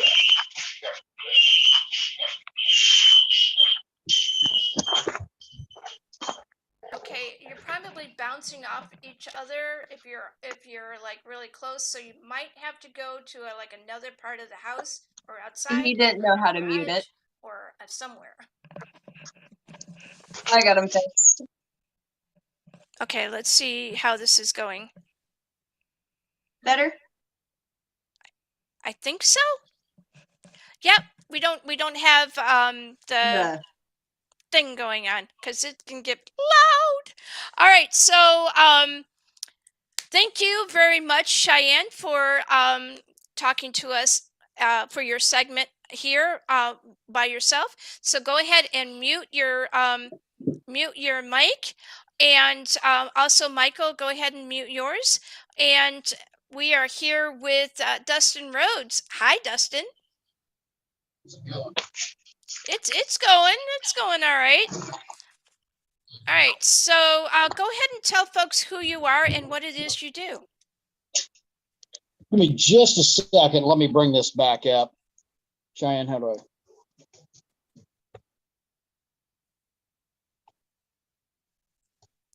Okay, how's that? We're good. Okay, awesome. Go ahead. Okay, so what was your question? Because I had the volume down on that. Who are you and what it is that you do? You know, I ask myself that several times a day, usually. My name's Dustin Rhodes. I've been a bladesmith it's been 29 years now. And that's what I do. That's who I am. It's what I do. I make blades. I enjoy making historical pieces. I like to make artistic pieces. I also enjoy and participate as much as I can with educating the community and others who are interested in making knives, in blacksmithing, metalworking in general. Talk about you have let's see. I got all of my notes all kind of like conjumbled with Oh, everybody else. All right, all so CB Boneworks, is that part of what you do too? Yeah, Cheyenne works out of my shop. There's several people who work out at Dustin Rhodes Forge Works who have their individual business. So occasionally we do collaborative work. There's often, if you need an extra hand in the shop, something to that effect, we've got someone around. So there are several smiths that work out of Dustin Rhodes Forge Works, and CB's Bone Works. Cheyenne Brown she's one of them. My daughter also works in the shop. Jake Perry. There are several people, and it's not necessarily an open house, but what it is it's more a collaborative effort of craftsmen, bladesmiths, and artisans to further not only self-expression, but kind of steel on steel, further each other, doing what we do and how we enjoy doing it and sharing it with others.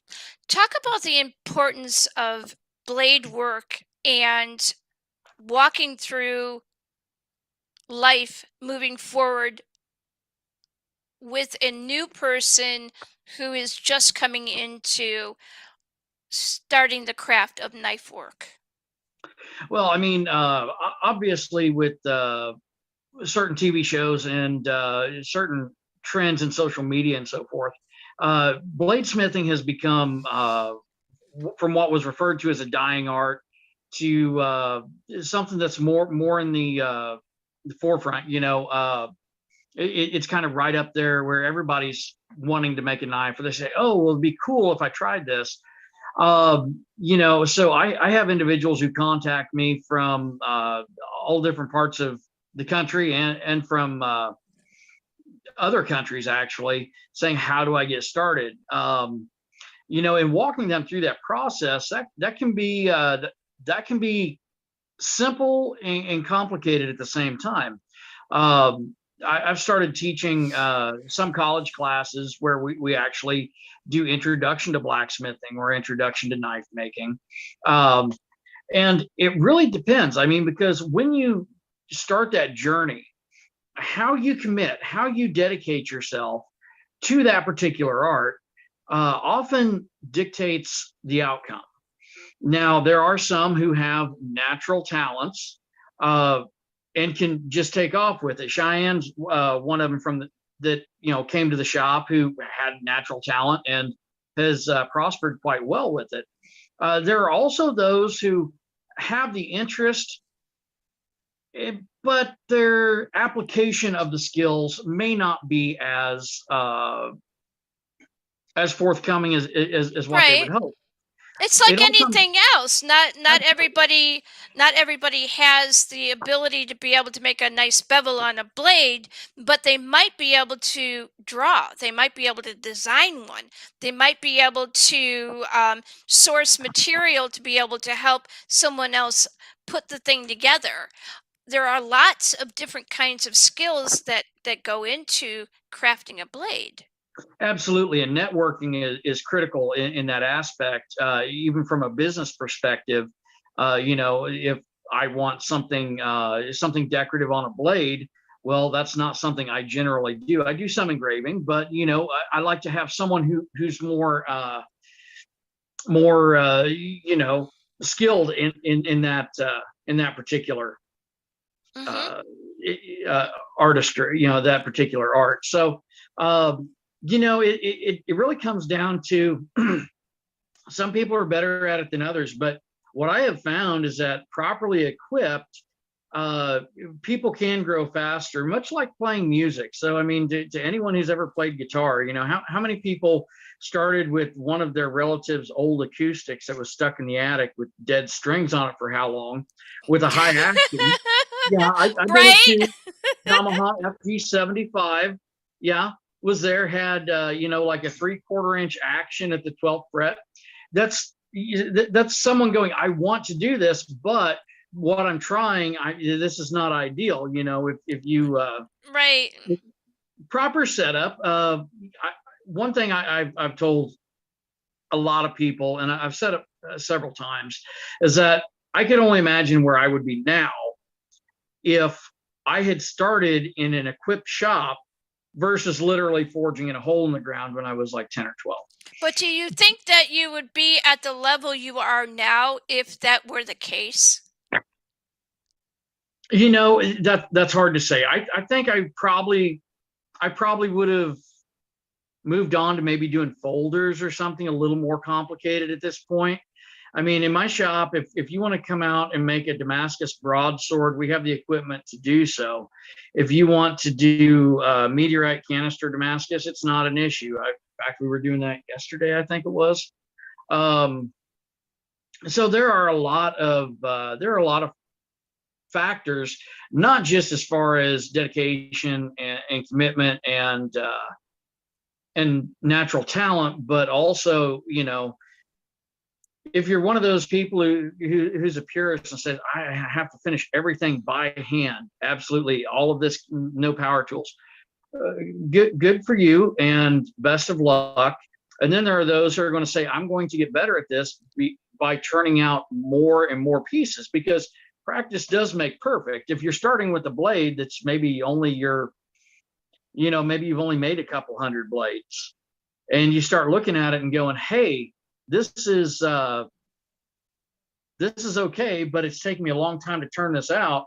If you have a piece for more than a couple months, you're going to look back on that. If you are experiencing growth, you're going to look back on that piece and go, this is not where I'm at now. And you know, it's not discouraging. It's actually encouraging, but it's also one of those scenarios where you've got to get rid of it at that point.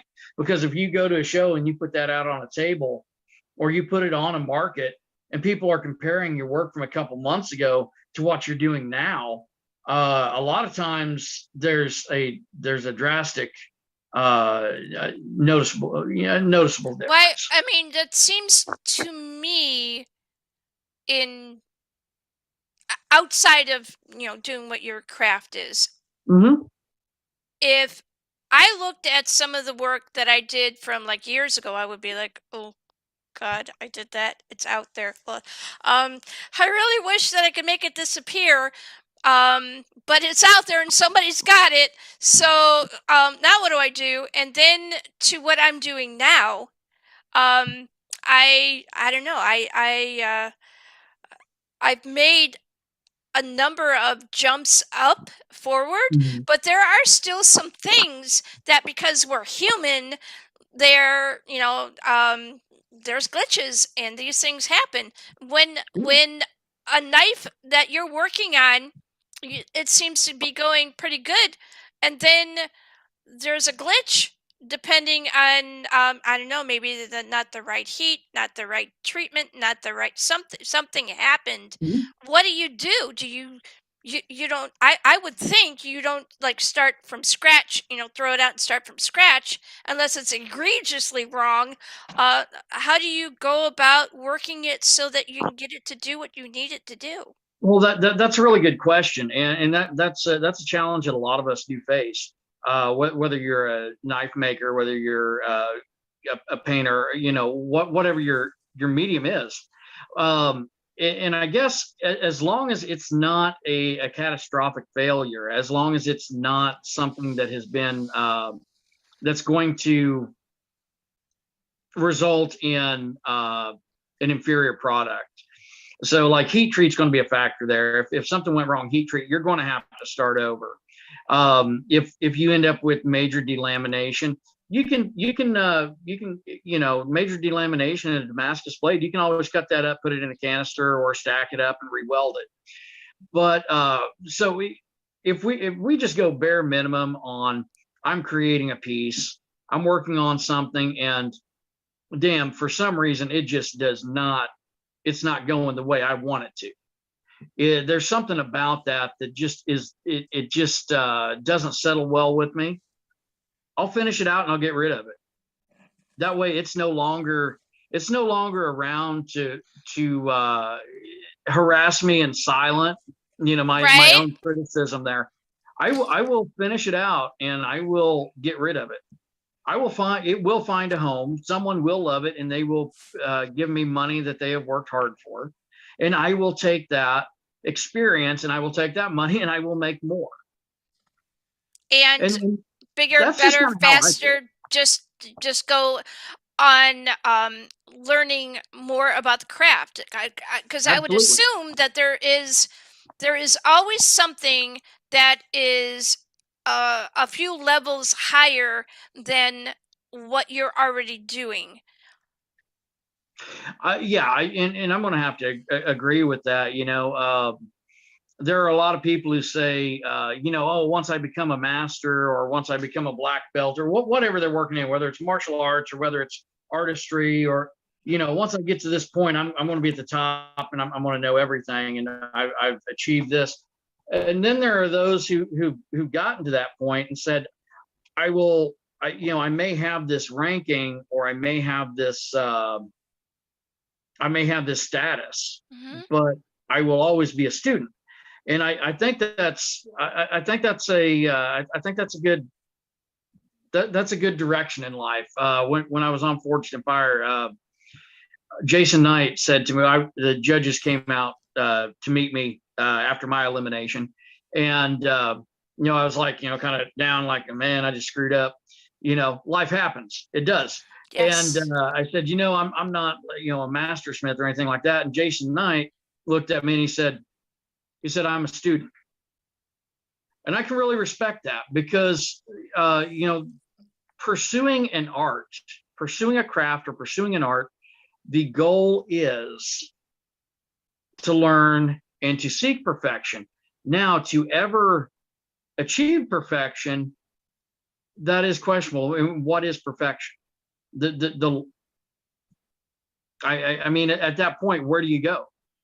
If you were to achieve perfection, you were to in whatever art, whatever you chose to pursue, if you achieve perfection, what would that amount to? Where's the chase at that point? Right.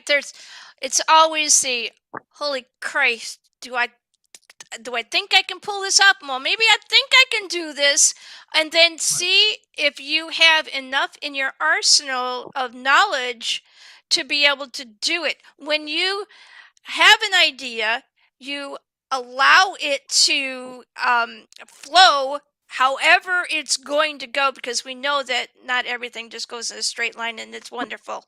There are a lot of twists and turns that can happen in the course of creating whatever it is you're going to be working on. And Absolutely. you go through a lot, and sometimes it can be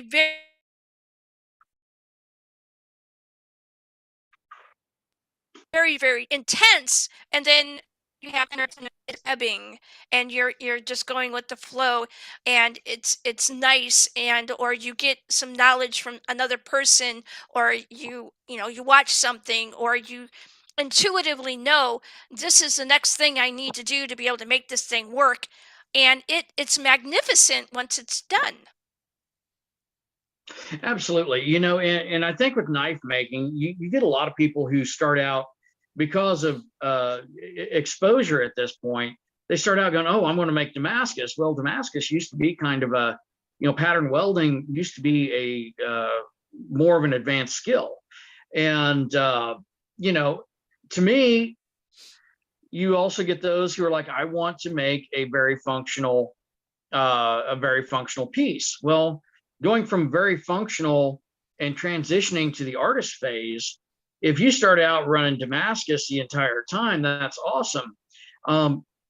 Frankly, you're probably not going to get the performance out of a Damascus blade as what you are a modern mono steel blade with the proper heat treatment because of variations in the alloy, decarburization at weld points if you're doing wet welds versus doing dry welds in a canister where you're going to, you know, maybe not have those. Mm-hmm. So when you start looking at transitioning from form, or rather from function to form, it's kind of backwards at this point because you have so many people going, I saw this on YouTube, or I saw this on a TV show, or I guess some people still read books. I mean, that's kind of becoming a thing of the past, but I still like them. I do. But I was, I found something that I was visually stimulated by, and I was intrigued. And now I just want to see if I can make this. Can I do this? And some people hit it right off, other people not so much. When I do classes, I think the most common thing, well, what are you wanting to make in a class? I want to make a katana, or I want to make a 12-inch Bowie knife in 3 hours. And it's like, it ain't happening, man. No, sorry. No, you want to do that? Maybe you can draw it. Well, I did have there was one instance where I had a potential student contact me, and he said, "Hey, I'm wanting to make a 12-inch Bowie knife, 12-inch Damascus Bowie knife." He was talking about start to finish in 4 hours, and I don't even know how we would have got it welded up and did a heat treat in that amount of time. He wanted to do. So about Go really ahead. in real time, how long would it take to make something like that? For him, I figured it probably, because he had never forged before. I told him, I said, we're looking at $400 a day for the classes. I said, and we're looking at about 4 days for this. And I would have had to do most of the work, or I would have had to do any correction to what he was doing. In addition to having a newbie in my shop destroy So then my let me ask you. Okay, so let's get to the real here. Okay. People go and they see stuff on the television. Mm-hmm. They go see stuff on the YouTube, and it's all done. It's segmented. All of this time is shrunk down into, I don't know, an hour. Like this thing here, over here. Right. All of that, what you did in that, I'm quite sure took longer than an hour to do. But absolutely. with the way people take in this information and take it in so quickly, they don't see what goes on behind the scenes. They don't really believe for real that it's not taking only this short amount of time, but this thing has been segmented either over a ton of hours or a ton of days, or even, I don't know, a week or so, and clipped down so that you can digest this thing that's supposed to be like, a show, and you can watch it and have some enjoyment out of it. Mm-hmm. What do you do with people who have eaten too much of this particular substance that they really, really seriously think it's going to be done that quickly? Well, first of all, those particular forms of entertainment are for entertainment, although they may be informational at times and offer some educational aspects. It comes down to time constraints. Some people call it a game show. I don't really call it a game show, but in a competitive a competitive scenario. Mm-hmm. So the way I address it, when people come up and they say, well, how is it on that particular program or whatever? And I'll tell them my experience with it. And I also tell them, I'm like, here's the deal. If you want to come to my shop and watch a little bit, because I do have to be productive, I can show you what it really takes. I can show you, I can explain to you, and I think you'll understand a little more about why it costs what it does, and why it takes so long. And I do a lot of Facebook Live videos, and I think I've given a fair amount of insight to a lot of people about that. And one of the things, I try to explain to people is like, everybody wants something Damascus. I want something. If you're wanting a using knife, you can go with a Damascus or a Son My Blade and get a good using knife.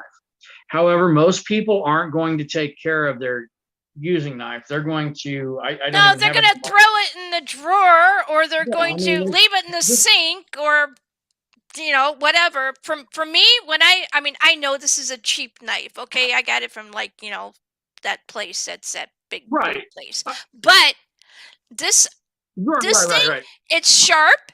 It's got an edge. My husband edges everything, and the handle is well taken care of. And every once in a while, I do oil it. When I'm thinking about Mhm. it. But I am very careful when I put my blades away. The ones that have covers, I love them because then you can just stick it in there, and if it gets bumped Absolutely. around, it's it'll be okay. But if it doesn't have that and it's just going in a knife drawer, and you got a house full of kids or whatever, they're going to be taking everything out. I don't know why they end up, even the ones that are from their grandfather, that are the carbon steel, that they're really long and very sharp still. Mhm. They use every knife in the house, and they go all over the place, and they will get dinged, they will get rusted, the whole bit. So you're not, Yeah. if you're not going to take care of your knives, it's probably not a good idea to get something that's super super expensive. Well, and you make a good point on that because the knife I carry this little, it's like a little pocket knife I picked up for $40 at Blade Show. And it's a beater knife. It's $40. If it lasts me a couple years, good. If it doesn't make it till next year, I mean, I've got more. But when you're looking at function versus form, a functional kitchen knife, Spicy Mike is an amazing bladesmith, makes excellent kitchen knives. I could only aspire to bring myself to create kitchen knives like he does. He's also very skilled in culinary arts, so he's pretty well full circle on the use, the application theory, if you will. Yes. Whereas if you have someone who's going to do a lot of bushcrafting, they're going to rely on that knife. You have someone who's going to rely on that knife as this is my primary tool, not only because I spent a lot of money on it. This is my primary tool because this is my lifeline at this point, whether it's for employment or sustenance. Do you have a bushcraft knife anywhere in the house that's like handy where you can either go get it or? I'm next to Cheyenne. Okay, so yes, I do. My husband introduced me to those types of knives, and these are things that he was very used to using, because he had stuff that he did when he was in the army, and he learned Right. how to use it there. And they have, although to me when I first looked at it, it didn't look like it was very multifunctional, but it is very multifunctional. Have a Right. discussion about that function. Okay, so when you're looking at bushcraft knives, or I think prior to that, we'd be looking at something like a combat utility, just a good overall knife. Now this has a little more flair to it, a little more curve, but when there's purpose behind the design. Mhm. Now, in this particular piece, you do have this little, some people call it a Maori fin on the back. There's a little bit of a false edge, and what that's doing more than anything. One, the false edge allows for penetration in the event that you are trying to puncture something. You're probably not stabbing a lot, but in the event that you need to puncture a hide or a canvas, anything like that, that's going to aid in doing so. Or perhaps you come into some combative scenario by chance. This is a very simple design, as in it is scale tang. The handle is the same width as the handle scales. This is very strong, but it's also a usable design. Okay, so what do we have here? We have a larger belly. What does that belly? That's very useful in chopping, whether you're going for a power stroke on a limb or whether you're using this Because for some of these things you have to like cut through. Some back in the day, they had to cut through a lot of very, very heavy forested area. And the stuff that they were cutting through was extremely difficult, like bamboo and a bunch of other whatever the heck. Well, I mean, even hunters today, you know, a lot of bow hunters still archery, because it's bow or crossbow or whatever. You're still cutting shooting lanes so that you have a clear shot. Something like this, even though this is a large knife, this is compact enough that you can cut with it like a large machete. Right. That's what I was. That was the word I was looking for. Thank you. But you can still do finer work. I mean, as odd as it seems, choking up like this for skinning or for processing game, absolutely. And of course, if you had to, you know, use this for something or other, there's one feature you can see here where the handle blade transition, this comes out far enough that your hand is not going to slide up onto the blade. It's like it's protected, kind of like the other blade that Michael was showing me. Absolutely. Whereas, okay, so my pocket knife here, this has a rudimentary little stop here, but that's not going to stop. It could slip. You could drop it. You could lose it. You could cut yourself. Especially if there's bleed out. Yes. Absolutely. Or in your backyard. There's a lot of potential there for things to happen. The other thing about it, the other thing about that is, can you how is it like for digging? If you had to like dig a hole to make a fire pit, well, can you do that with that? You can. Now, in the event that you have a broader blade and you're using that to displace soil, if you're digging, one thing is going to happen, and it's going to be very detrimental to your knife, and that's going to be wear on your edge. Now, a lot of cultures do that with axes and machetes. Any broad blade, they're using that to dig out to make a fire pit. In that case, you are going to deal with the inevitability of having to repair that edge, or restore that edge rather. Yeah, you could do it. Absolutely. Is your blade going to suffer as a result? Yes. And once more, that's where the function versus form comes in, where if you're going to do that, you're probably going to want to maybe have a secondary knife for your skinning process. If you can carry two, oh, there we go.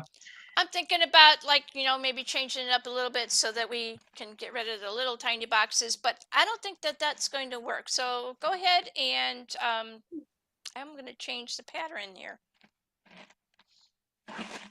Continue. Okay. So anyway, I mean, like when it comes to use, if you are going to try using a knife for digging, just realize that you are probably going to compromise your edge in the process. But you know, we've all been there where you maybe use a knife in the garden for instead of a a trowel or something. So it happens. Yeah, kind of sort of like this. Let me that looks so awkward. And I don't like having things cut off, so, but you know, moving forward. All right, so thank you very much for that, and thank you for humoring me over the last couple of minutes of me trying to figure out how I want the gallery to look. Organization's everything. It's a learning process. I know, yes, absolutely. All right, so we have currently, it says Michelle Bates, but I know that this is David Bates. And hello, David Bates. I want everybody to be able to say hi to each other before I go into your segment. Truth to be told, he really pretends to be Michelle every now and then. So, you know, especially during the Forge and Fire grudge matches, and never bunk with Michelle Bates. I mean, David. So. I did not know they were going to do that. So just saying. Cheyenne, you want to jump in here and say anything? She's like, no, I don't. Honey, I get worse than they do. You don't tell any stories, Cheyenne. You just Oh, all right. Okay, so Dustin, you want to jump in on this? Well, I mean, it's super. David's a great guy, and it's his hot body, so he can do what he wants. Super. All right. We all I'm have our listening. things. Absolutely, yeah. All right, so I Hey, am. if Cheyenne and Dustin are going to stay on, if they're going to stay on the rest of the night, let's have them just use one phone because there's a lot of back and forth. That's okay. I want it. It's all right. Okay. It's cool. I knew I was going to lose control at some point. Everybody that is not David Bates, go ahead and mute your mic, and I'm going to bring him up on like a full screen if I can figure out how to do that, because they just okay, that's better. All right. Hello, David Bates. Welcome to Zombiepalooza Radio Live. For those of us who do not know who you are or what it is you do, please go ahead. My name is David Bates. I'm a U.S. Army veteran. I served 6 years in the military, did 3 tours to Iraq as an infantryman, and I run Warriors Way, a 501c3 nonprofit organization, provide recreational therapy services to veterans, first responders, Boy Scouts, Girl Scouts, and youth. And those are all 100% free. And then we do donation-based classes for everyone else. So we never charge a dime for anything we do. I think that's absolutely fabulous. And I was skipping through your pages the other day, and I noticed that you really do have like young people all the way to probably really, really old. And why is it that you started Warriors Way, and what has it done for those who have participated? So I started making knives from watching these gentlemen and ladies on the show. And like everyone else, I'm like, I can do that. So I failed miserably, and then I succeeded. Then I started. You got to start somewhere, right? Oh, yeah. Then I started teaching veterans rower spike classes, stuff like that. And they really started liking it. So we started moving up towards like hidden tank hunter, stuff like that. Made Warriors Way Forge, and that was good. And then in 2019, we made Warriors Way an actual 501c3 nonprofit organization. And then we've just grown immensely through support from everyone that's currently here. Absolutely. There's lots of things going on. If you are on a call and you can mute your mic, that would be fabulous. All right, so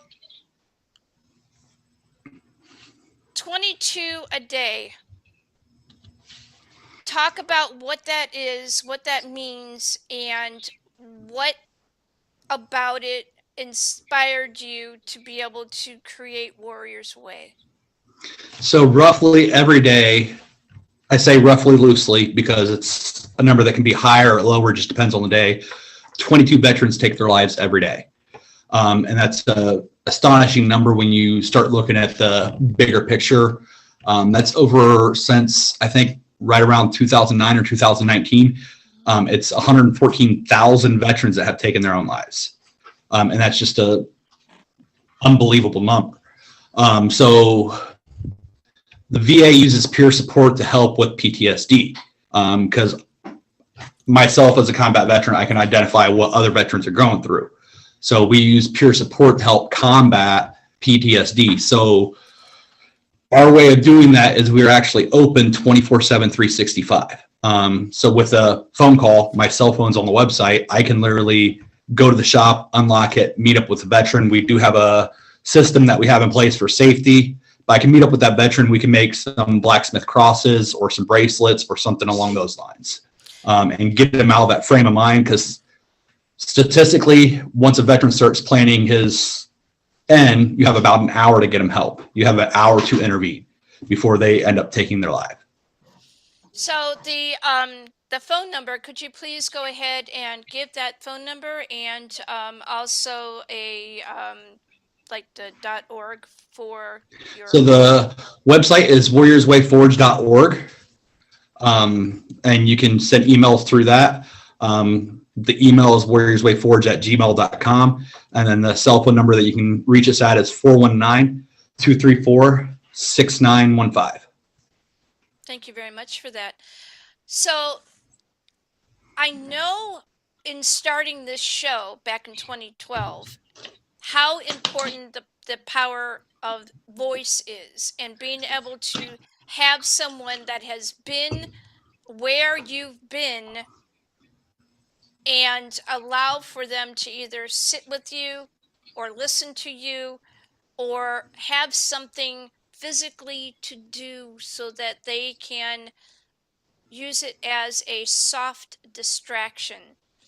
Talk Yeah. about what it is like for someone who is close to that edge and is walking into your program. How do you go into that gentle distraction? So usually the few veterans that we've had come in this way, usually the local sheriff department will give me a call and bring them in. So they're already up at arms, but once they see me, I got military tattoos. They sort of get that I'm in the military. I'll introduce myself. Hey, I'm David. I served, and I'll give my basically bio to them, like I was in Iraq, and let them know that I know where they're coming from. And be like, hey, you guys want to beat them on some steel? You literally hit it as hard as you want. You're not going to hurt it. We'll slowly start working on a project, and that'll get their mind off of what they're thinking about. It's kind of a distraction for them, and then we could slowly talk about what's the issue at hand.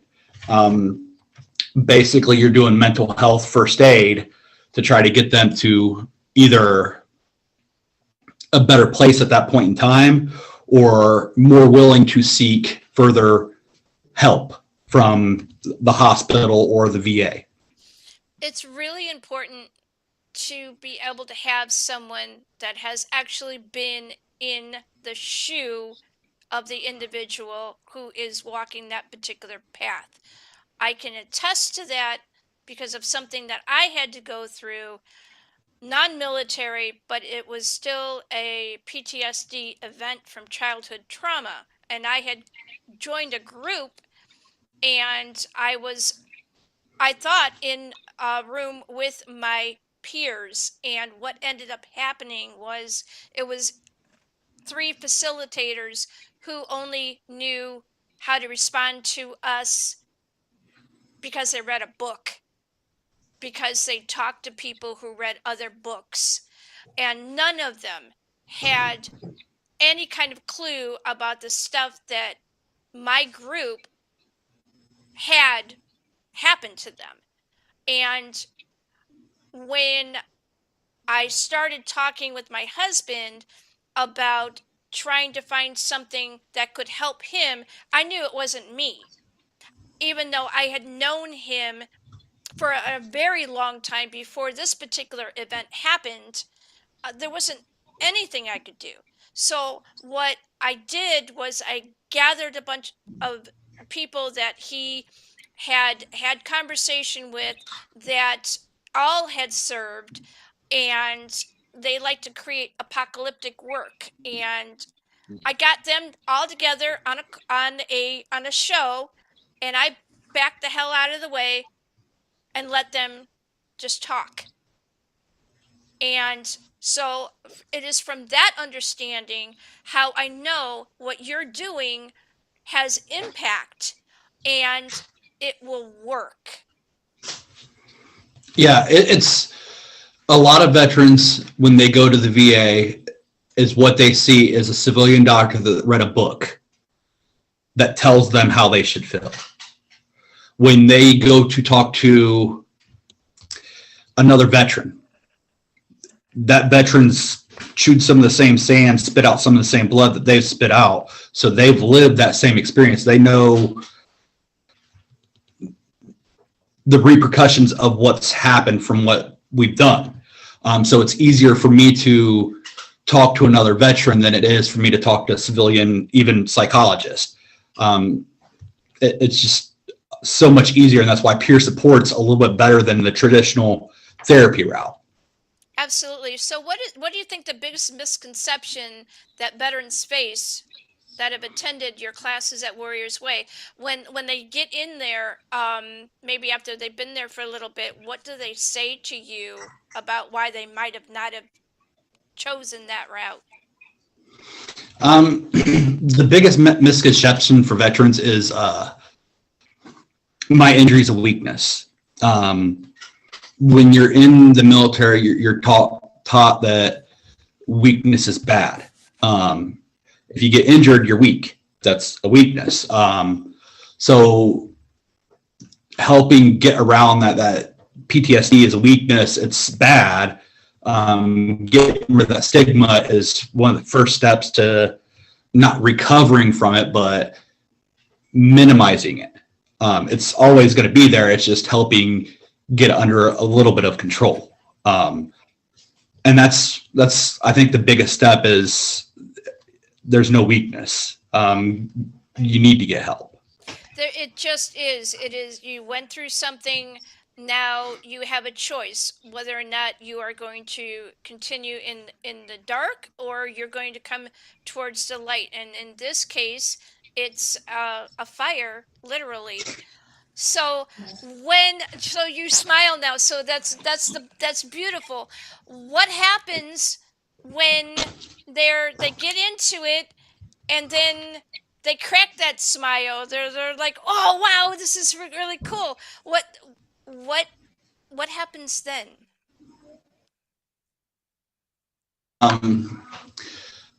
I've always seen it like it's that one moment. I think Dave McConnell calls it that aha moment when they're like, I just made something. Like, it's seeing that last 6 to 8 hours go into that piece of steel that they started out with, a flat piece of steel that's turned into a knife. They put their heart and soul in it. And you see them start to relax as the day goes on, from the time they got there till the day they go on, or till the day ends. You've seen them relax. They start communicating with each other. It's creating a buddy system. So when you're in the military and you've deployed, you have battle buddies. So when you come to the program, you're going to create a buddy system with the other veterans that are there. And it gives you a sounding board. You can sit there and talk about, we've had dudes that have came to class, they deployed with each other and then they separated, and then they're both from Ohio. So they'll end up coming to the class and they met each other at the class again after they were deployed together, same base, and they went to like Kuwait or something like that. Okay, so if someone is thinking about creating in the modality that you use and they're really new to it, or like extremely new to it, what would you suggest about how they go about doing that?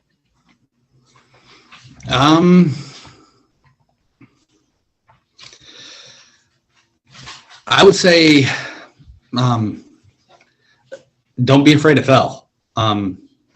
That's you got to get out there and put yourself out there. If you're wanting to get into something like this, the best way to do is literally to do. Get out there, take a class wherever it's at. There's plenty of places that offer classes around nowadays with the popularity of forging nowadays. So, I mean, get out there, take a class.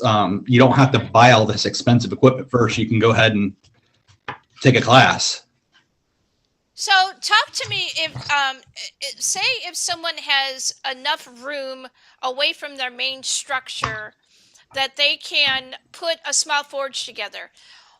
About how much building material cost-wise would they need to put into it? And of course they don't really need to use a whole lot of fancy stuff. What would you recommend for those costs to be? You can, you don't have to have a building to start. There's been plenty of bladesmiths that started out with, I think it's a folding chair with a brake drum, pipe, and blow dryer, coal forge. I've seen those. So yes, I mean, you can literally start from scraps that you can get from a junkyard, from a buddy that lives out in the country that has scraps laying around. I started out with a grill, a air tank welded to a piece of steel with a blow dryer blowing into it.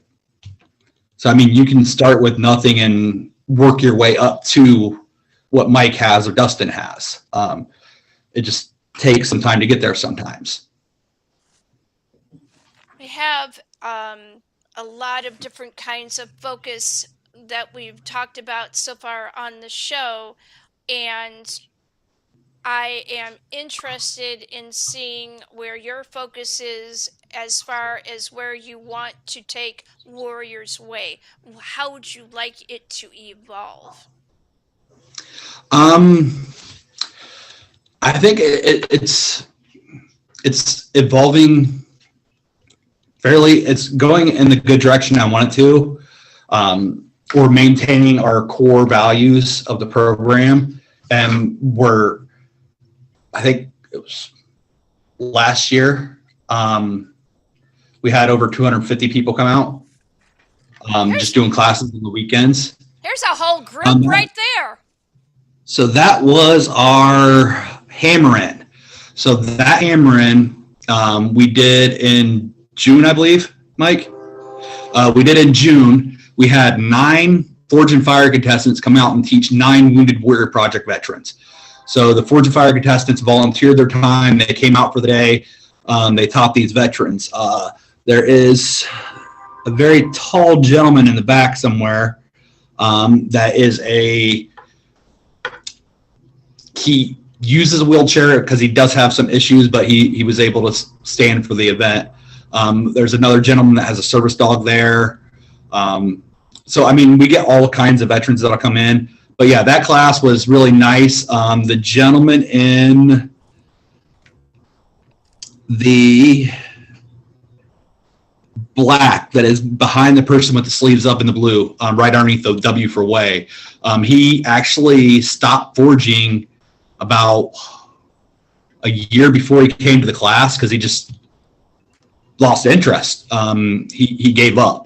And then he came to the class and he actually made a knife and he actually won an Atlas anvil. So I think it was like a $400 anvil he won. Wow. Just for making one of the nicer blades of the Wounded Warrior Project veterans. So, yeah.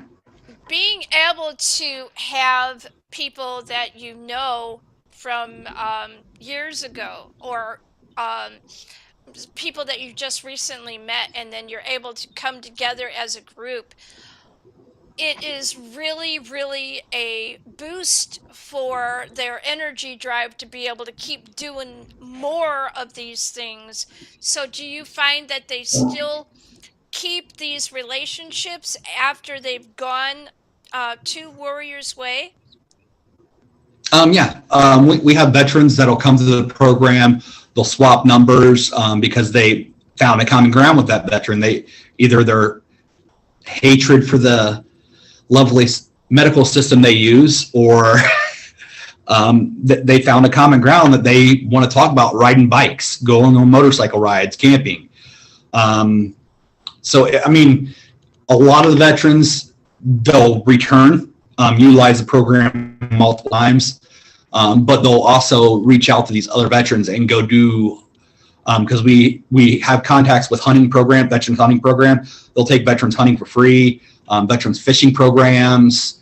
There's other programs that we have contacts with that they'll actually take these veterans out there and do stuff with them. So they'll go in battle buddy teams to these programs and get out there. This whole idea, teach one, reach one. Yeah.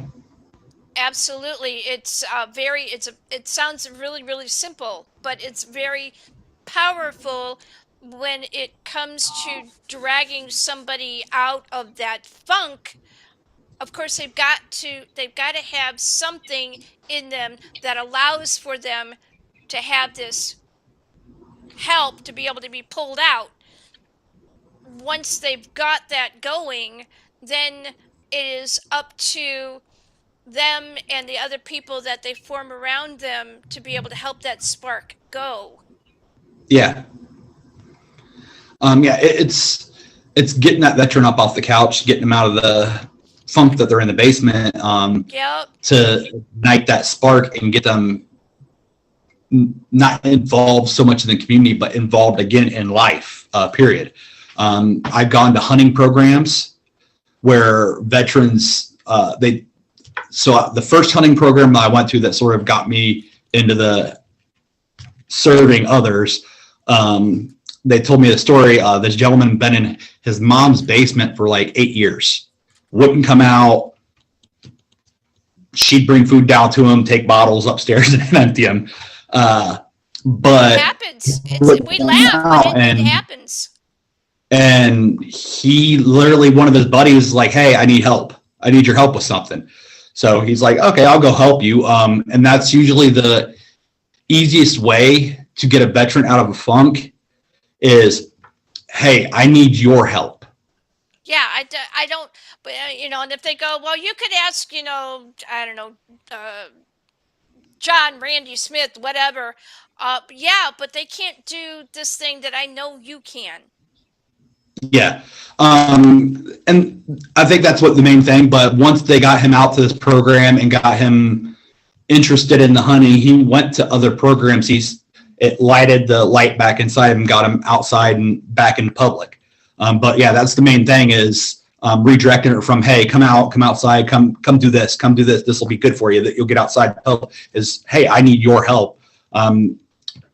Veterans, most veterans, it's dug deep down them and to help other people. That's why we served. So when you hear someone say they need help, especially a buddy, you're gonna be like, yeah, I'll help you out.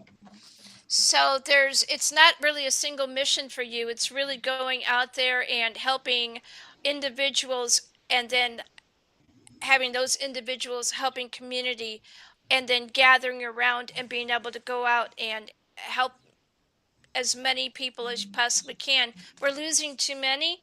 We need to be able to tell them and show them their worth. And if we can do it through a creative process, that is amazing, because it's all about bringing everybody home. Yeah. It's not just about what we're doing in Lima. We have affiliated forges. So Dave McConnell up in Michigan is actually teaching classes for us once every 3 months. Mm-hmm. And then this upcoming spring, fallish area sometime in the nicer time. Yeah, I'm going to jump in real quick first.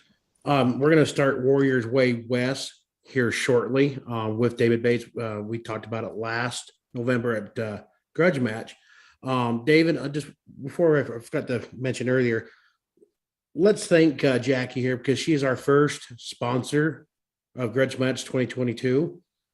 She contacted me and told me that she interested in me in one of our sponsors. Zombiepalooza Radio is one of our very first sponsors.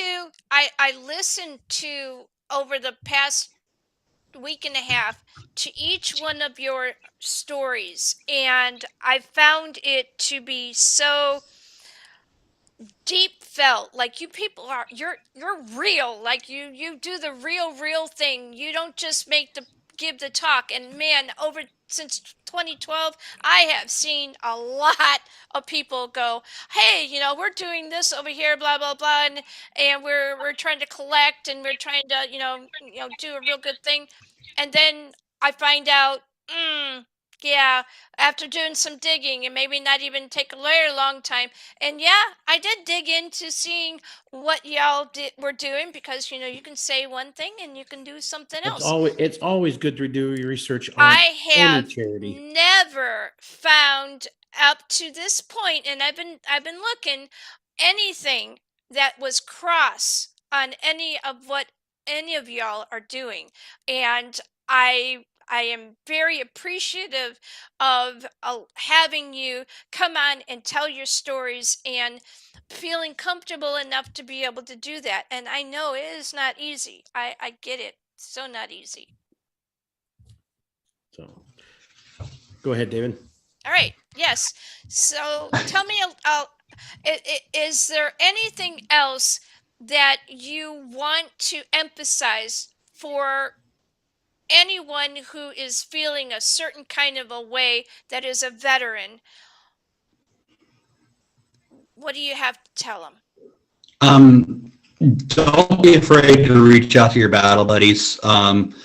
They would rather talk you for 20 hours straight than speak at your funeral. It's a temporary solution. It's not going to help. You definitely go out and get help. The Veterans Crisis Hotline, it's plastered all over the place. I currently don't have it on me. But there's someone that's always out there willing to listen, regardless of who they are. They'll listen to you talk. Find a cop buddy, you can talk to them. But yeah, don't be afraid to. It's not weakness. Pop off that phone number again, will you please? My phone number? My phone number is 419-234-6915. You can always call me and I'll listen. And then the Veterans Crisis Hotline is 1-800-273-8255 and press 1. It's backwards. No, actually, it's coming out the right way. Okay. So that is the I got Veterans you. Crisis Line. It's different than the suicide hotline. All the people on there have been trained to work with veterans. And that is the most important thing when it is coming to someone who is coming from that particular place. They need someone that is not going to tell them that they're not important. Yeah. They need to have someone tell them, you know, I know it's tough right now, but we can walk through this. We can do this. And even if I got to reach out my hand and or grab you and pull you back, I'm going to do that. And you know, it's what needs to have happen. We need to save more people. And yeah. All right. Wow. Like these segments are really they're very powerful. And Oh, I yeah. appreciate all of your stories. So, all right. So now we're going to get back to talking about knife making and all this other really cool stuff. What is the most essential tool? And everybody can like basically open up their mics. What is the most essential tool to you in knife making? And we're going to start off with Michael Peterson. Most essential tool, I would say knowledge. And we're going to go to Dustin Rhodes. What's your most essential tool? Most essential tool. I'm gonna go with let's go kind of caveman on this and go with fire. All right, we're going to go over to Cheyenne Brown. What is your most essential tool?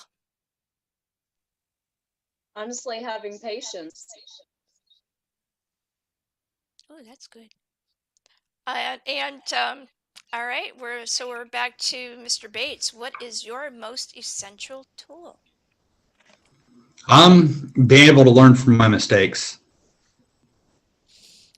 Let's see.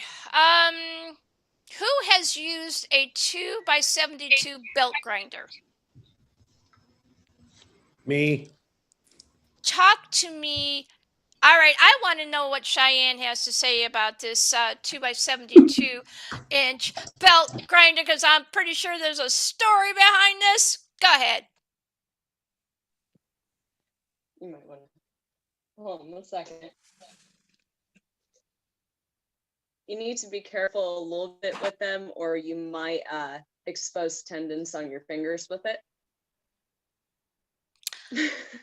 Ouch. So, so what were you working on, or what happened with the? I'm assuming a distraction of some sort. Well, What actually, I was happened? holding the blade with the magnet, had it like this with the magnet, and was holding it like this. Well, I fixed my hands like this to check and push on it. My blade slipped, and I slammed both thumbs right into the 12-inch wheel and completely took off the skin across my thumb. Mr. Peterson, what happened with you? Which time? Can Well, you top that one? She's got tendons Uh, showing. What do you got? well, I guess I say probably one of the things I've done was 20 years ago as I was buffing an edge after sharpening it, not paying attention, and put it right into the into the inside of my thigh, about 2 inches away from my femoral artery, about inch and a half deep. So yeah, I would say that's probably the worst than off a belt sander, that not off a belt sander, but off a buffer. One of the most dangerous tools in the shop. Holy Moses. On top All of putting a right. chainsaw on my other leg too. So, why is a height gauge and a flat granite surface important in knife making for some Dustin. folks? Well, as far as precision work goes, having a height gauge and machine basically zero granite surface.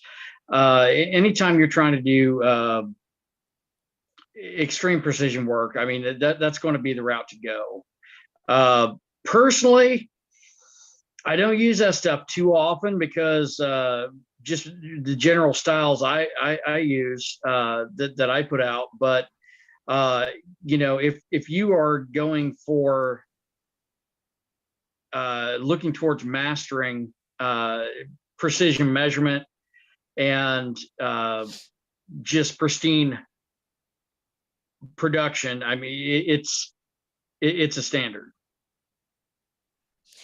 Mr. Bates, do you have anything to say about that?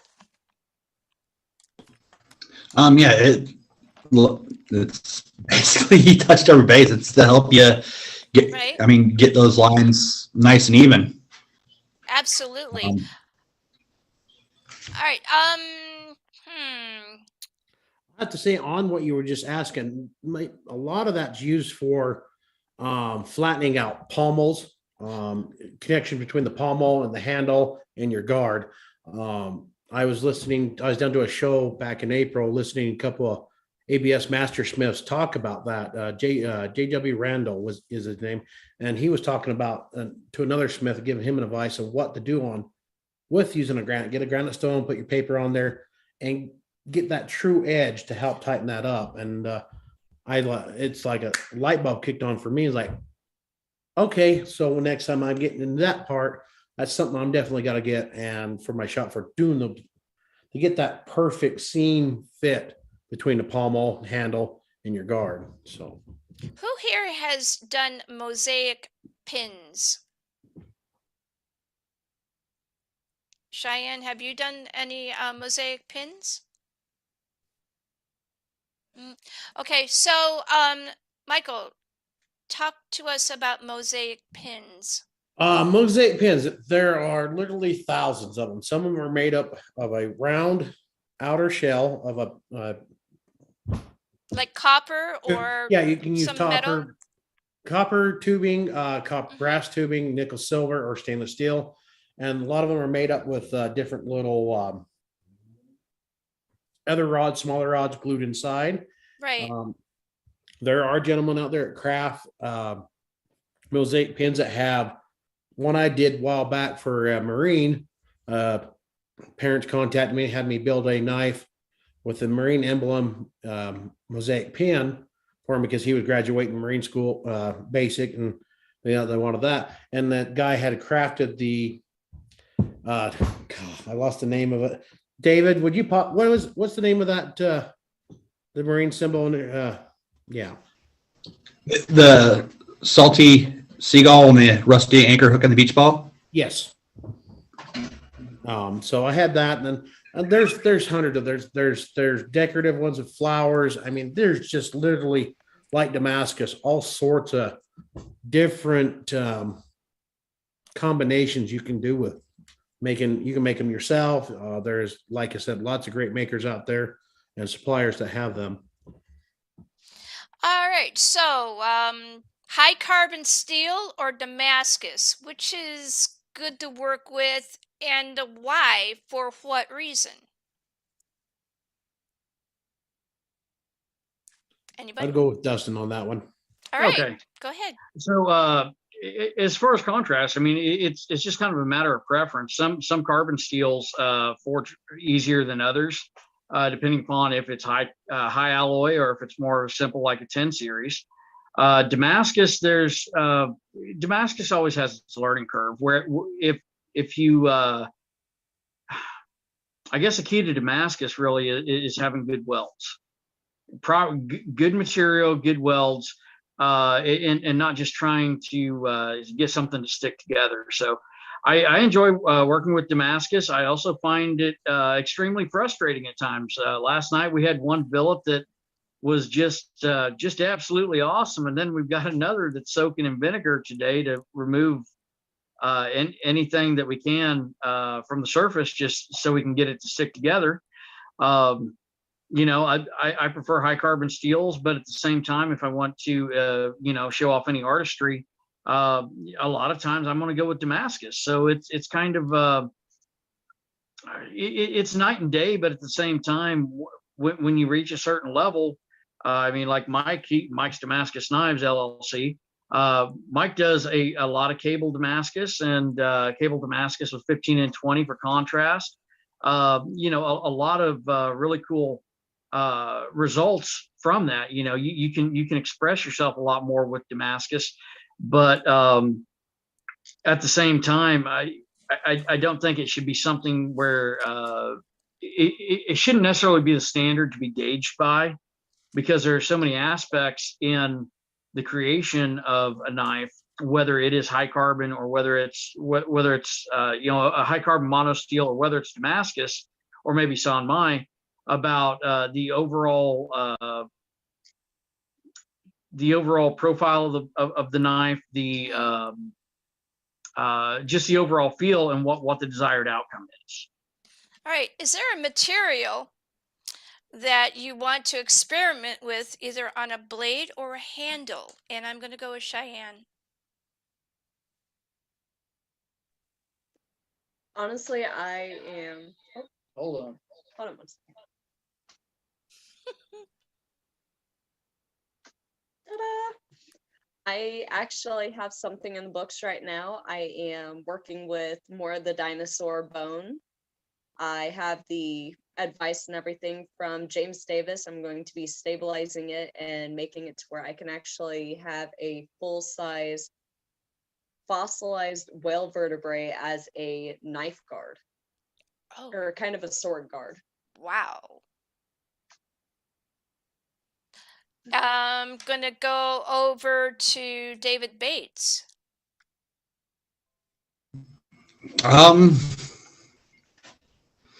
I think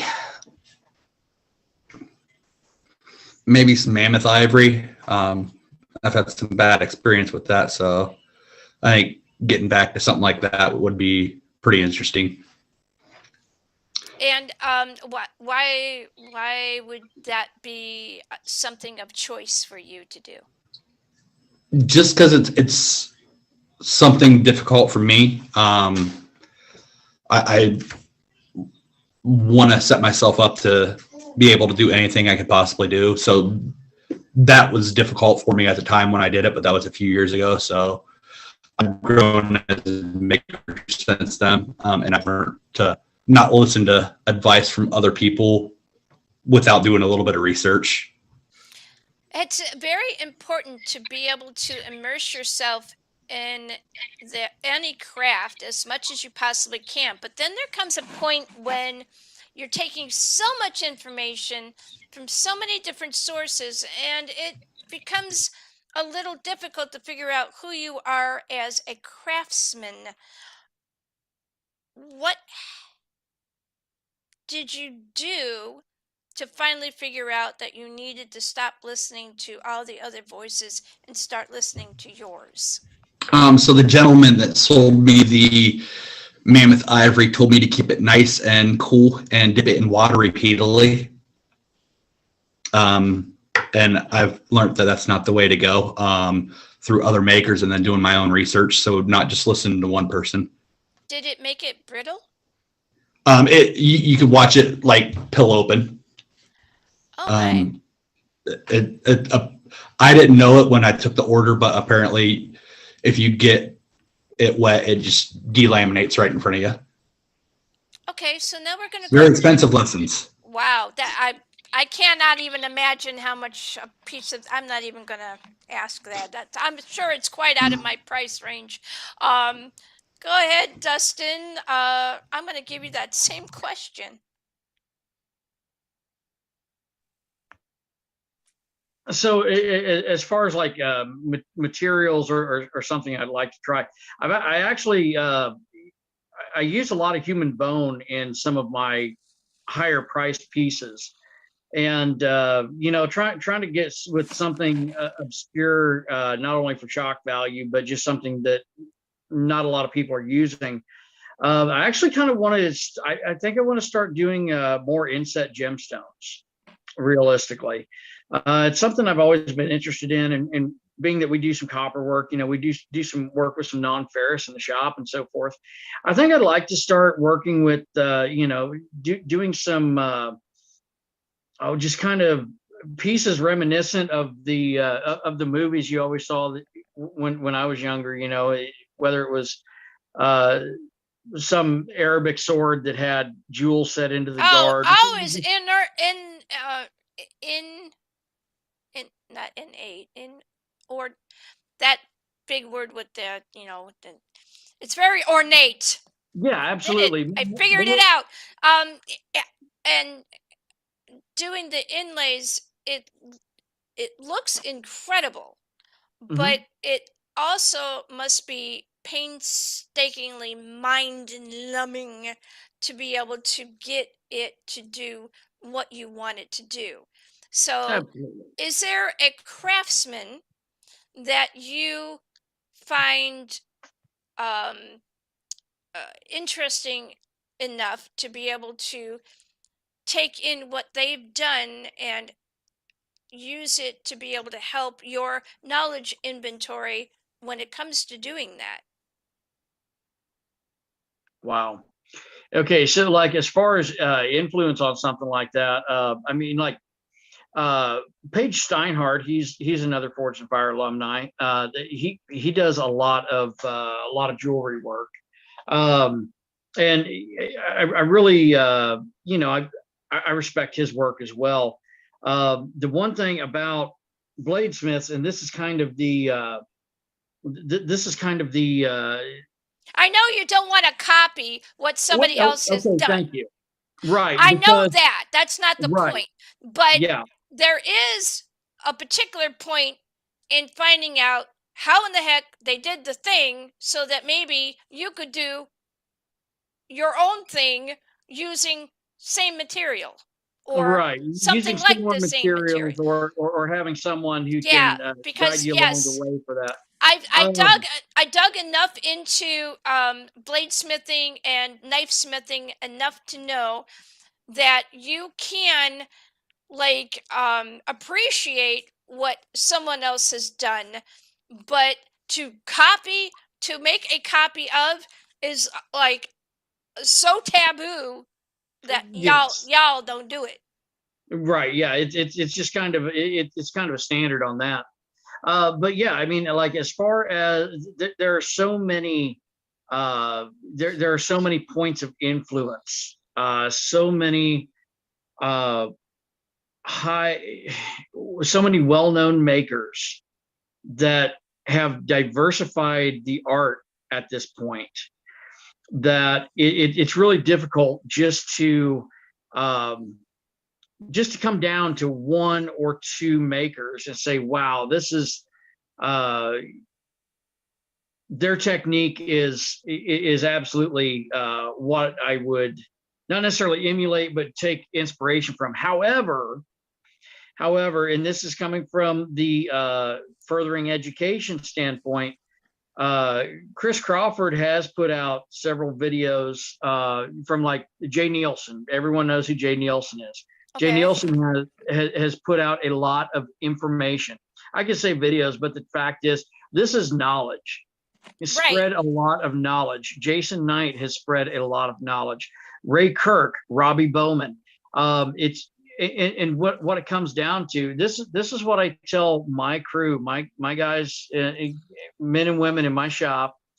When I have a hammer in, or when we're going to have a guest smith come in, or a guest maker of anything, I tell them, I said, watch them. I said, because they're going to do something a way that we don't. And it may be something that you can use to further yourself. So the influence is out there. And that's the wonderful thing, is there is so much knowledge that can benefit you in growth. And it's not just really limited to one person. So I can't say there's anyone that I absolutely idolize on that, but there are some notable makers that definitely have been influential. Right. And yeah, I know it's a very touchy subject, but I think I was talking I think I was talking with Dustin about that particular subject before, like, we went live this evening.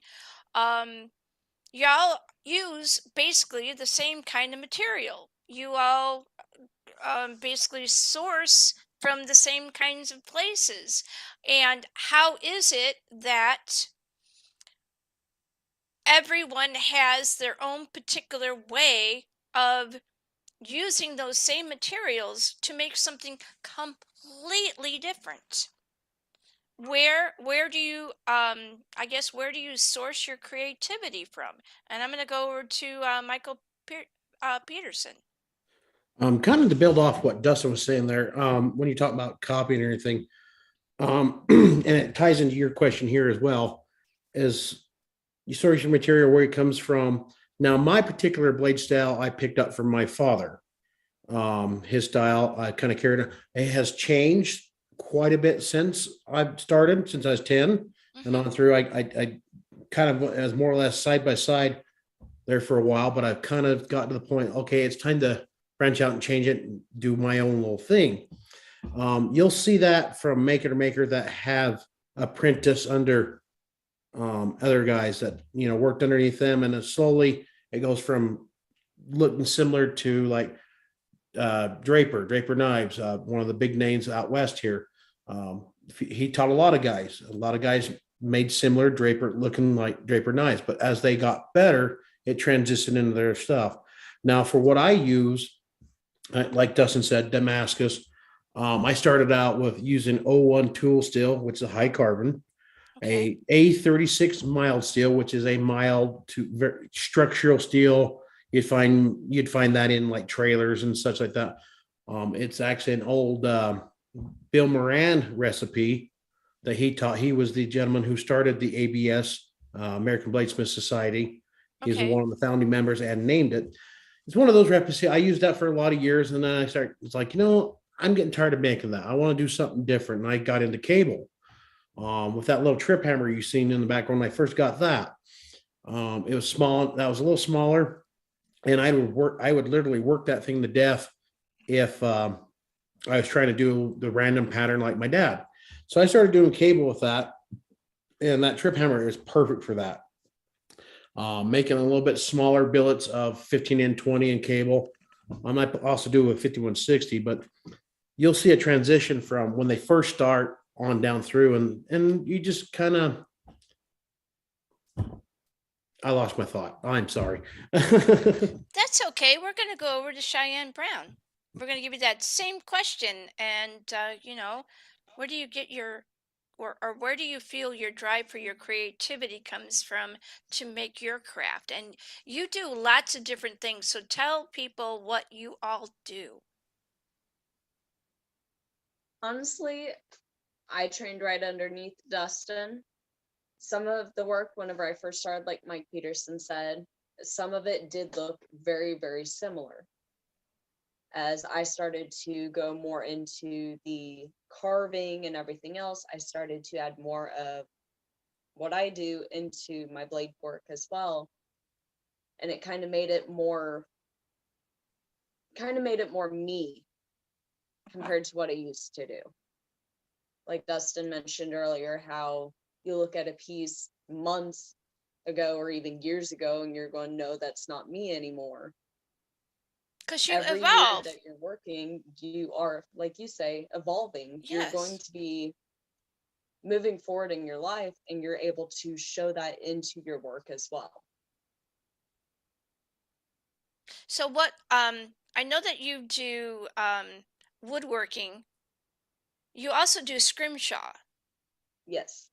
Do you have anything that you've done that on with you, around you? That? Peterson does. How about that? Right there, what he's showing? Talk to me about that piece. I don't. Right here, look at the screen. Michael is, oh, can you see Michael's screen? No, I can't see him. Oh, because she's on a phone, and yeah, that's why use a laptop is that's Cheyenne, I'm holding that one you did, the Celtic scrimshaw. The Celtic knotwork. It's Yes. beautiful. It is. It's beautiful. So This is gonna, a collector's item, by the way. This is one of her first knives that she did out of a file. So yeah, I scored this. Okay, now she's getting some stuff. So let's see. This is a talk Some show. of these are my personal ones, and we want to don't sell know. the jawbone knives anymore.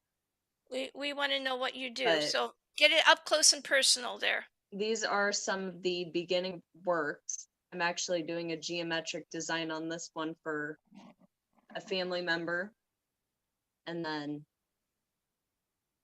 kind of doing a Celtic knotwork across this one for another family member. That is absolutely fascinating. So these are white-tailed deer jawbones. When you go and you start to design something like that, how do you go about picking the actual piece that you're going to use to make the handle? Is it that you just work with what you have, or is it that you go and you look for a piece that has a particular function to it or a particular shape to it? If it is for an order, I will try to find a specific piece. A lot of times with my handle work, I'll start looking through all I have to figure out what exactly would flow the best with that handle or with that knife. Mm-hmm.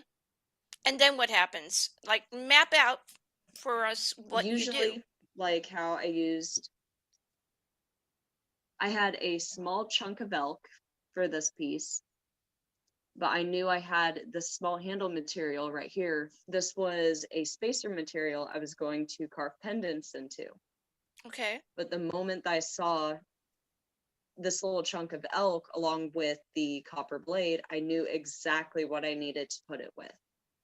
I pictured it in my mind and just went along with it. And then about how long does it take to make a small piece like that, from like seed to finished product? Honestly, I finished this in a day. Because you already had the design in your head about how you wanted it to look. Yes. And all of that.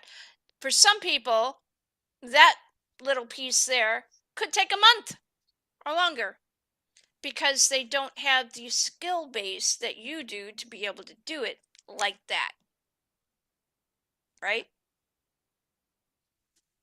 It also helps that I did have and do still have a great mentor that I can go to and make sure that I'm at least going around the right pathway. Absolutely. And it's always important to go to the mentor and say, I appreciate what you did, and I'm showing that appreciation by doing this thing and getting some kind of wow, that's really cool, or you are evolving. Because I know for you there's a lot of stuff that is going on in your life, and we're not going to talk about a lot of that stuff. But you, when I started listening to you off air, my impression of how fire helped you is that it lit your soul back up again. It brought you out of that situation so that you could breathe again and you could figure out more of who you are and what you're meant to be. It is an Absolutely. evolving like a phoenix coming out of this act and saying, look at what I'm doing. And the beauty of all of that is that you're taking your, what I would call your divine feminine, and you are forging a way for other women to be able to say, this I can do. And I'm going to have maybe this lady show me the way. Now, I know too that a lot of you have had young people, very, very young people, come up to you and they have said that there is something about you that really inspires them, or just really just absolutely gets them to a happy place. And I know that Cheyenne has a story, and I want that to go out on air. During the grudge match, I had a dad come up to me with this little girl, and she was absolutely freaking out. Come to find out, they traveled quite a bit of ways to come see the grudge match because they found out I was going to be there. She was freaking out while seeing me on the show,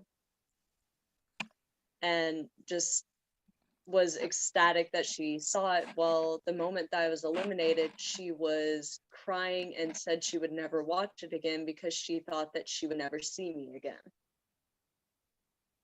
When they went to the grudge match, she started talking up a storm, and she was uncomfortable talking to others, and found out that she actually has special needs as well. And so took I gave her some PR photos, I signed them, and we also took pictures together. And when those moments happen, they are very humbling. Yes, absolutely. And that is why I'm so, like, really, really passionately trying to get you to talk about the cool stuff that you do, because I know there's young people that watch this show, and there are some that are very much looking for a someone to show them that they can do probably some cool stuff too. So Absolutely. that's the real of your story. Your stories, all of your stories, are going to touch someone. And whether it is a veteran who has been through it all, or it's a young person who might have a special need, or who might feel out of place because their people are not accepting of who they are, or whatever the heck it is. This is what this show is about. This is what these creators are about. And it's a beautiful thing. Let's, just keep it going. Keep being consistently putting things out there. Keep putting your videos out there.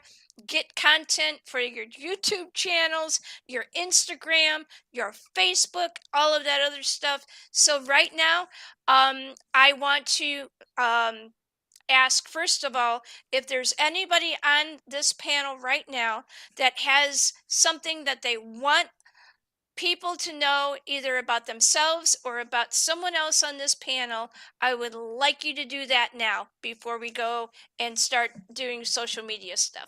Go ahead, Michael. Real quick to add on what Cheyenne is doing, not only showing young ladies and other women to be able to do. We stopped out to Dustin's shop on the way back from Blade Show a year ago. Daisy's still kind of a little bit timid about forging.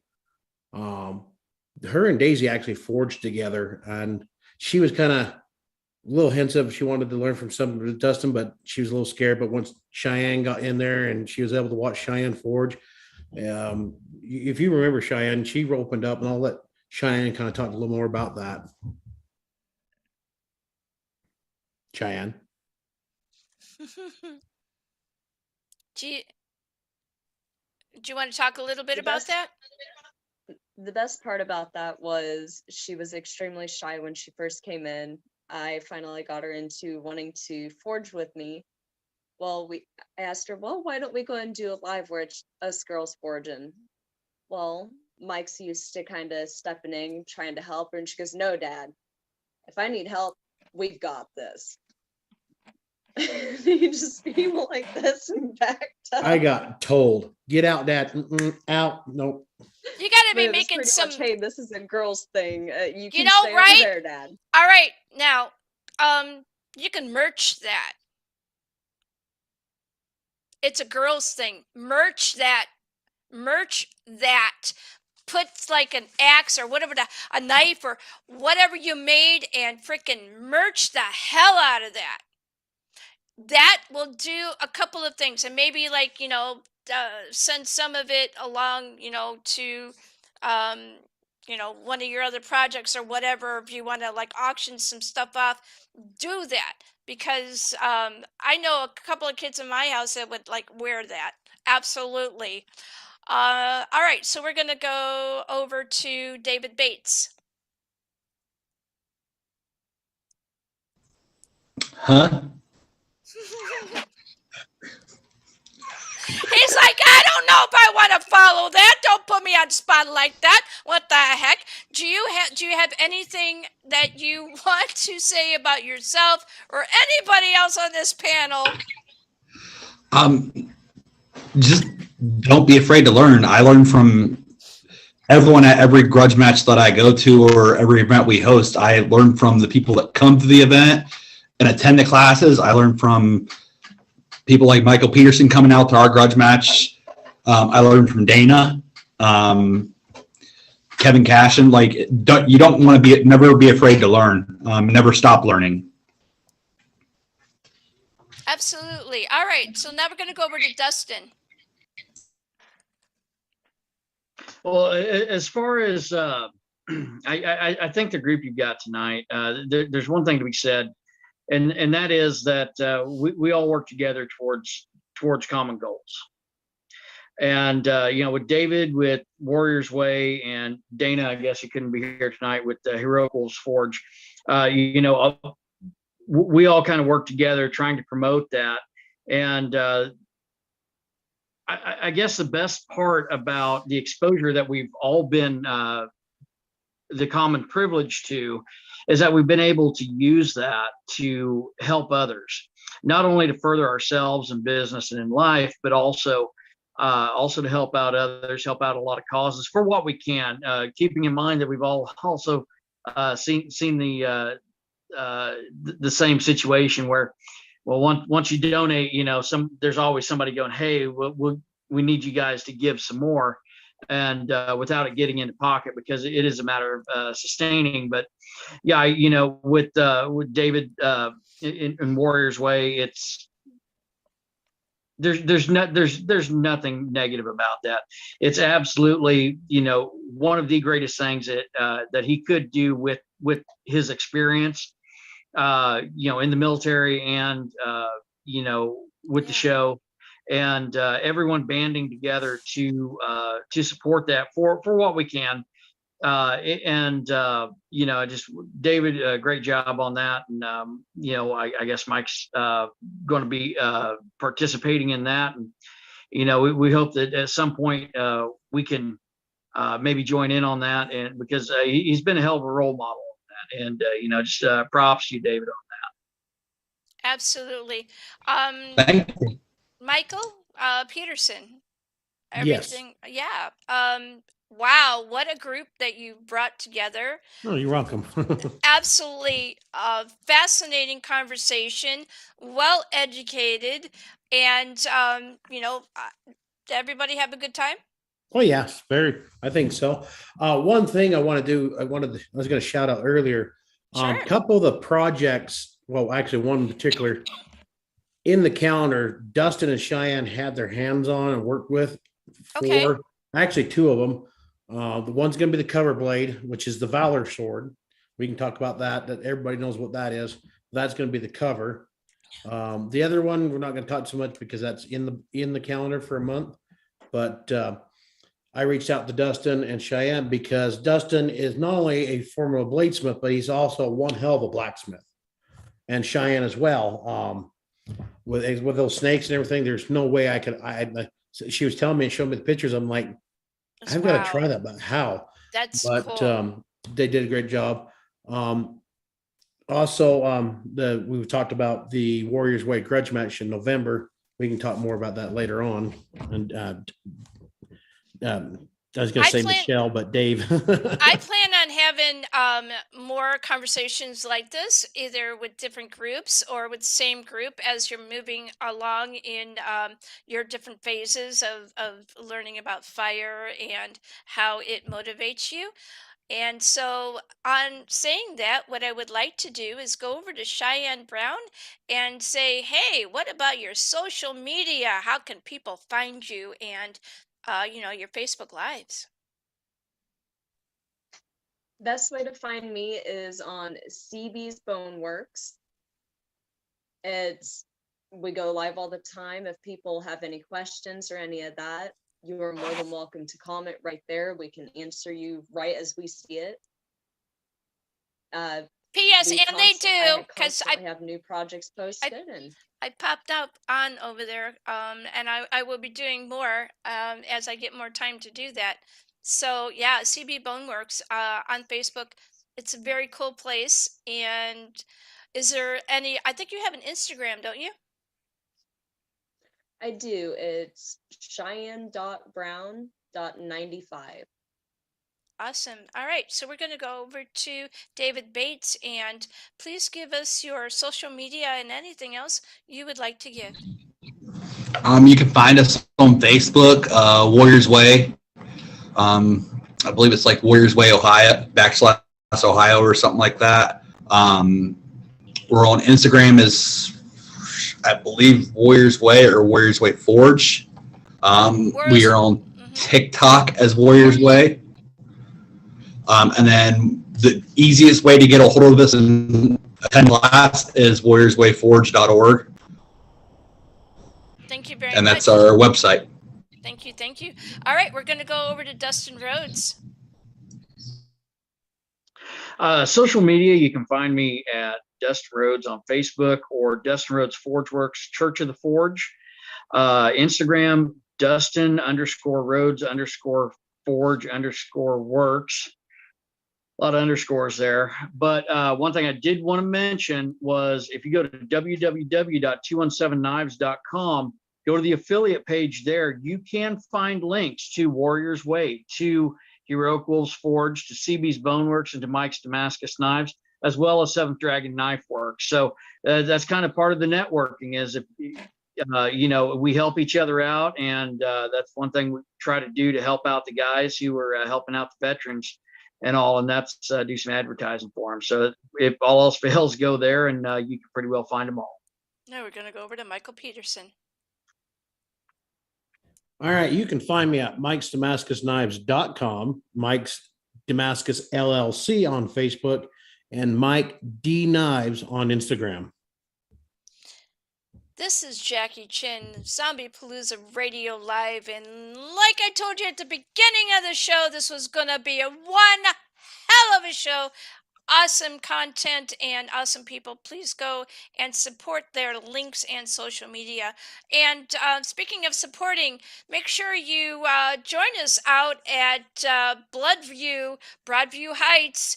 And I'm going to see if I can find that address again. I think it's 1010 something. 1010 Tow Road in Broadview Heights. They are open rain or shine Friday, Saturday, and Sunday until midnight. So I will see you this Saturday at Bloodview in Broadview Heights. It's been a fabulous show. Thank you so much. And don't forget to like, share, subscribe, and do all of that other kind of fun stuff. Because, you know, my station's not really reflecting all the people that actually watch this thing. So please do that. And we'll see you next time. Thank you.